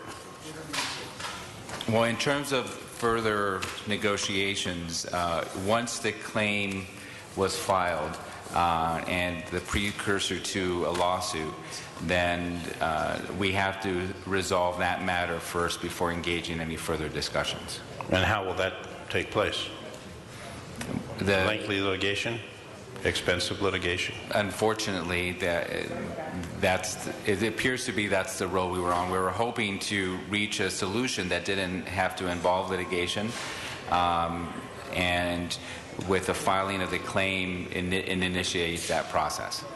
So this could then take years to resolve in the legal arena. That's right. And you don't see any light or any opportunity to pursue any other, through maybe a third party or Southern California Association of Governments or contract cities or independent cities or some airport authority that exists to try and bring folks back to the table? Well, that's exactly the process we were on. We were hopeful that what we could do is essentially reach a resolution without having involving litigation. And unfortunately, once it's no different than having a dispute with your neighbor about a fence. You know, you may agree on a process to figure out what the right size of the fence should be and how much you're going to pay for that fence. You could actually, you start getting bids for it, and then the minute your neighbor files a lawsuit against you or initiates that process, then the nature of the conversation changes. And so that's essentially what happened here. We were, I think both sides were acting in good faith. We were very respectful of each other's respective positions and the different perspectives that they brought in. And unfortunately, through pursuing legal channels, it changes the nature of the process and only prolongs any likely resolution. And are we doing anything to help that airport in any way to assist the operations? As I had a tour of the facility and didn't find it very productive or very active. Are we doing anything, or are we basically pulling back because of the lawsuit, since we're still responsible for the operations? Sure, I'll have Ms. Lindsay respond to that. Councilman, I can address that. Gina Marie Lindsay, General Manager for the Department of Airports. Yes, we are still very actively marketing the airport to the airlines, trying to attract additional service from the airlines. We're also at the same time pretty significantly down the operating costs of that airport. I know some of the folks in the City of Ontario have identified a concern about the costs of operating at that airport. We do have the airport manager for Ontario here today if you have questions for him. So we've made significant progress in reducing the operating costs. We're taking yet another step. Here, our Board of Airport Commissioners will be considering creation of an airline consortium for them to take over some of the operating responsibilities, which will also save some money. So we're doing everything we can think of. And how many airlines are operating out of Ontario at this time? 7. 7 airlines. Anything other than local or anything international or out of the... There's one Aeromexico flight. Check your time, Councilman. Pardon me, say that last. One Aeromexico flight per day. Is it 3 times a week? 4 times a week. 4 times a week. Okay, thank you. Thank you. Thank you, Councilman. Councilor Rosendahl, followed by Councilor Labange. Yes, thank you very much, Mr. President, and thank you for those questions, Mr. Zine. And good morning. Yeah, still morning. Good Great. morning. Great. Morning. big story for me is this. I believe in regionalism, as you know. I believe Ontario is part of the strategy for regionalism. You also know the NIMBYism doesn't exist in Westchester. It's the regionalism as the strategy. But just as a backdrop, we'll do that. So as far as I'm concerned, Ontario is the future. It is the Maytag waiting. It is the regional strategy for direct nonstop flights, frequent and discounted, for both passengers and for air cargo. That's the dream. That's the goal. And right now, we're nowhere, as I gather it. We're saying $500 million, roughly, right? 400 and something million?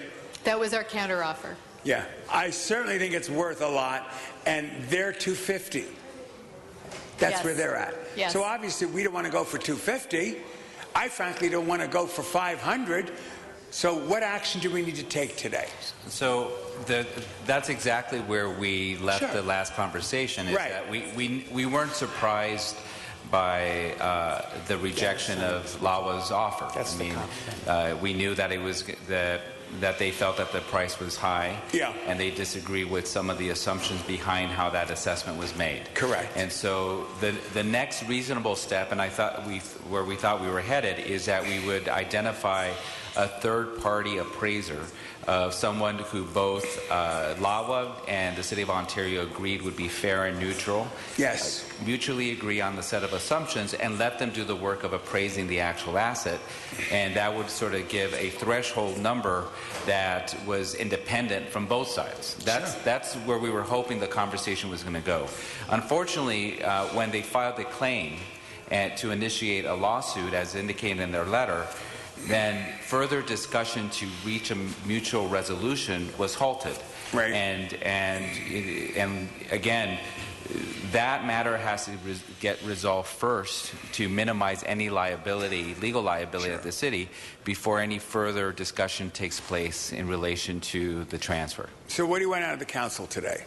A vote for what? Well, out of the council, we're recommending that you direct us to work with LAWA on alternatives. Obviously, as was indicated, this continues to be an asset of the city, and that you direct the city attorney, as he's doing now, to provide a recommendation as it relates to the claim itself. Very good. Well, I'll obviously vote for this, colleagues, but my bottom line is it's a bigger issue than what they're saying here, which you've heard me say, which I'll save even for further dates. So obviously, this thing is a very valuable airport.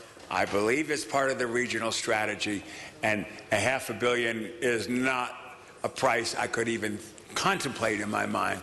And frankly, I never want to sell it. I believe in regionalism as the strategy, nonstop, direct, frequent, and discounted flights out of Ontario as part of the future going. Thank you.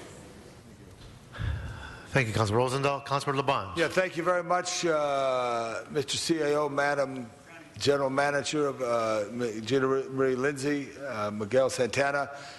Keep posted on this. The city's interest is number one, and always the air traveler and their safety is number one. So together, number one gives us an opportunity to come back someday in the future, but we have to be fair and fiduciary to the responsibility of the people of Los Angeles.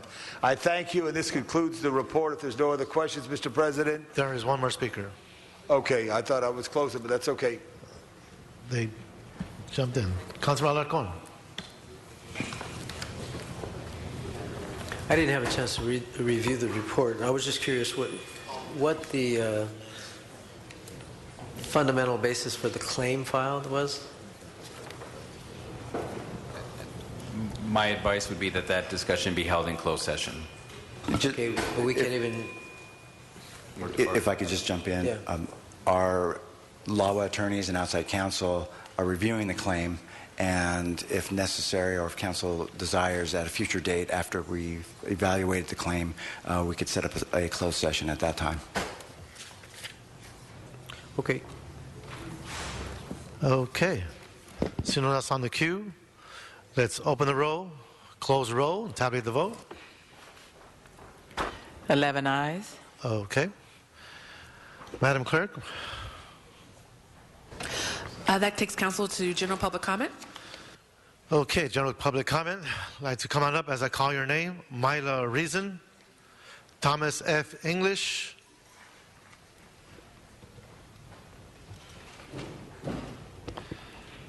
and James Cacaro. Please come on up.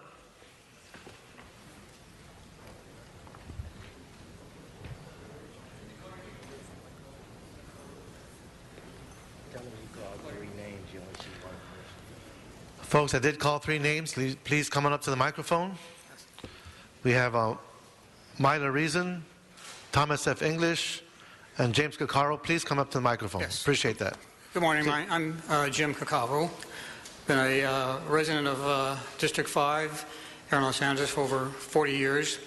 I'm a small landlord. I purchased a property about 20 years ago, planning for a retirement, and we want to purchase another building sometime in the future. However, because of the housing department's attitude towards landlords and the SCEP program, I'm just not going to do it. I just don't want to invest any more into Los Angeles. We're looking into Culver City, Burbank, and elsewhere. And I'm just asking for this city council to invite us who own residential rental properties to be here when you discuss these issues with the housing committee. I have very good tenants. They do not like being inspected. I've never had any problems. But, this is just a problem that I think is causing a housing shortage here in the city. And that's really all I have to say, sir. Thank you, sir. Thank you for coming to City Hall. Thomas F. English.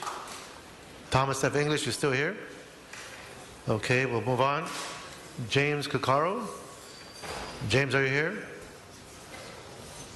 I don't see it. James Caccaro. Bruce, I believe it's Boucher or Boucher. I apologize for mispronouncing your name. Bouchot. Bouchot. Yeah, Mr. President, Mr. Councils. My name is Bruce Bouchot. I'm the property supervisor for a small building in Koreatown. We take care of this building 100%. It's in great conditions. The 1930s, 1940s building. We have proof of that is that we have passed for the past 2 SCEP inspections with flying colors, no violations. Every time or the few times that we had an issue with the housing department in the past, we get a warning letter in the mail telling us that we need to fix something. We take care of it. They go there. They close the case. This time, they just went there, inspect something, filed us, and send us a bill for $201.50. And we're getting a second bill for their inspection. When I called the inspector, he said that it was an emergency. I asked him if it was an emergency because it was just a bubbling paint. It wasn't. He said it was filed to that, and we just need to pay for that. I just think that is unnecessary. Thank you. Thank you, sir. Thank you for your time. Michael Carrion and Anne-Marie Wharton. Michael Carrion. Okay, Anne-Marie Wharton, please come on up. Good afternoon, ma'am. Good day. Yes, good morning, and I guess it's Happy Earth Day, the only holiday that's named, that was named by a murderer who invented it, yeah. So anyway, I'm Anne-Marie Wharton, a.k.a. Rita of Sunland, and I am your worst nightmare. I am a well-informed homeowner. I am also the censored homeowner who showed up at the April 10th Sunland Tujunga Neighborhood Council meeting and questioned the Repower LA nonprofit Get Off of Coal program. And I questioned their unholy alliance with the LA DWP as well as with the DWP's primary employee union, the IBEW. And for that reason, my conversation with the representative, Cynthia Strathman, was struck from the public record. And see for yourself on the Mop and Bucket website. April 10th, Sunland Tujunga Neighborhood Council meeting highlights. See for yourself the president, Mark Siegel, say, "We have one more question." And then the screen goes dark. It makes you wonder if IBEW President Brian Darcy is indirectly controlling our neighborhood council. That's right. I believe that my comment should be reinstated into the public record, and perhaps my councilman, Richard Alarcon, could help. Should I seek advice from my councilman? I'm very curious because I demand that my comments be reinstated in the public record. Thank you. Thank you, ma'am. Okay, seeing no one else here for public comment cards. John, come on up. If you filled one out, just come on up. Okay.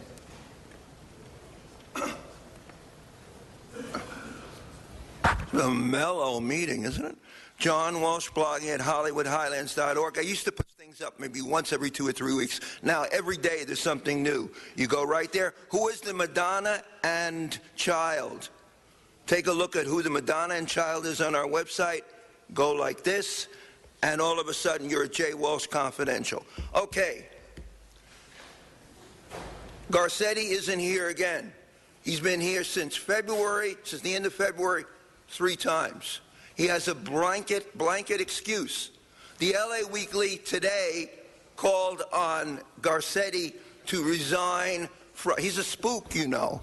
He's military intelligence. You cannot be the mayor of the city of Los Angeles and be a military intelligence officer. He hardly ever works to begin with. Okay, come to my website now. DCFS. I was a teacher for a quarter of a century. I've dealt my entire teaching life with parents who were foster parents.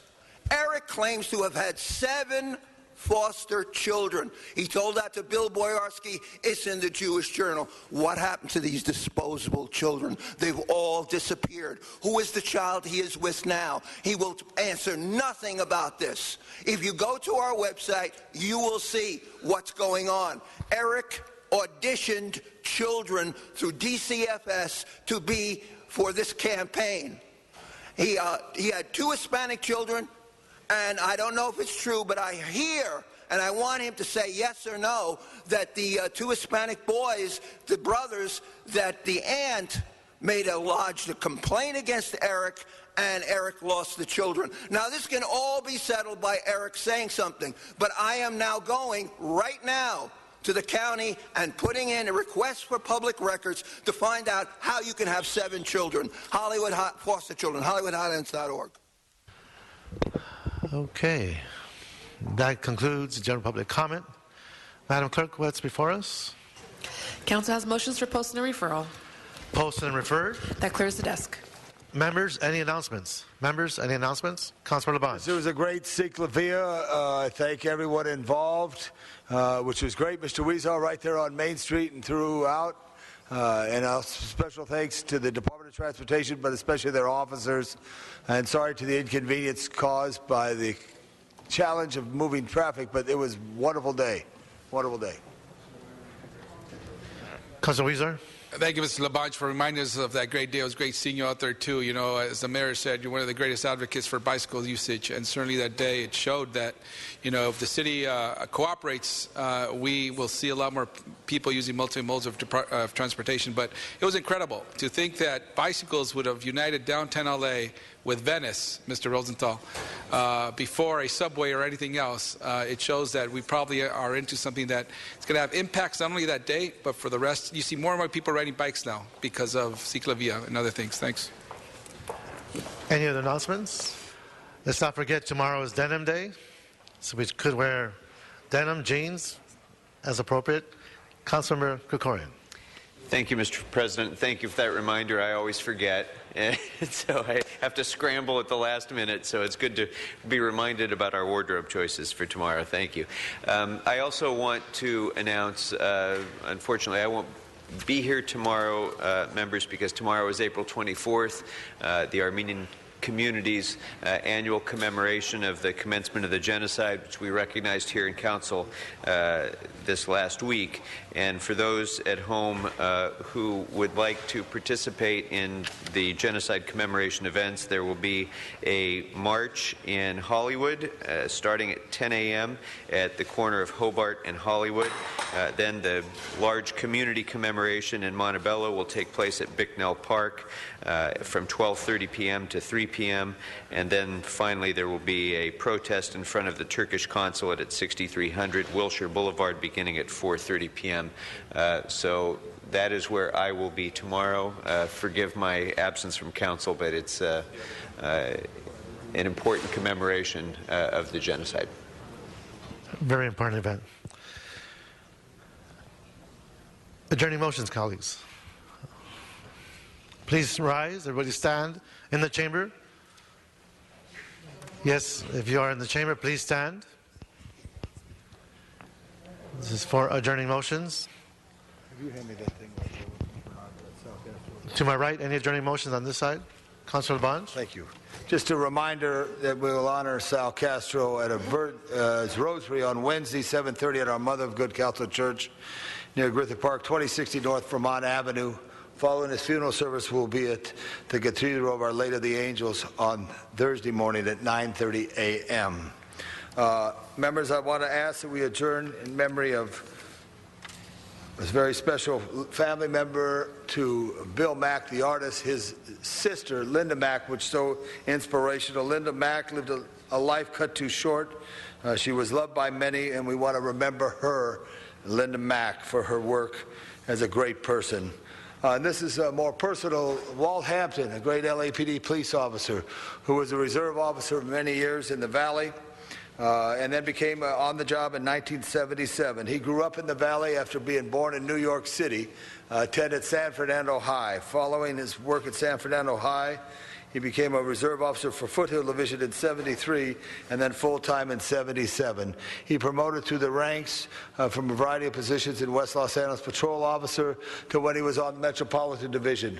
When on Metropolitan Division, he was assigned to the detail that provided security for Mayor Reardon in his term of office. Following those years of service, he was a detective in West Los Angeles. He just retired last year on March 31st, 2012. Prostate cancer caught Walt. He went too early. He was married to his love of his life, his high school sweetheart, Mary. They had one son, Dean. The services will be held this Friday at Our Lady of Perpetual Help in Newhall. Walt was a great guy, and I knew him when I worked for Mayor Reardon, and he was extremely approachable and helpful in every of the event that the mayor had in the community, where we remember Walt Hampton on this day.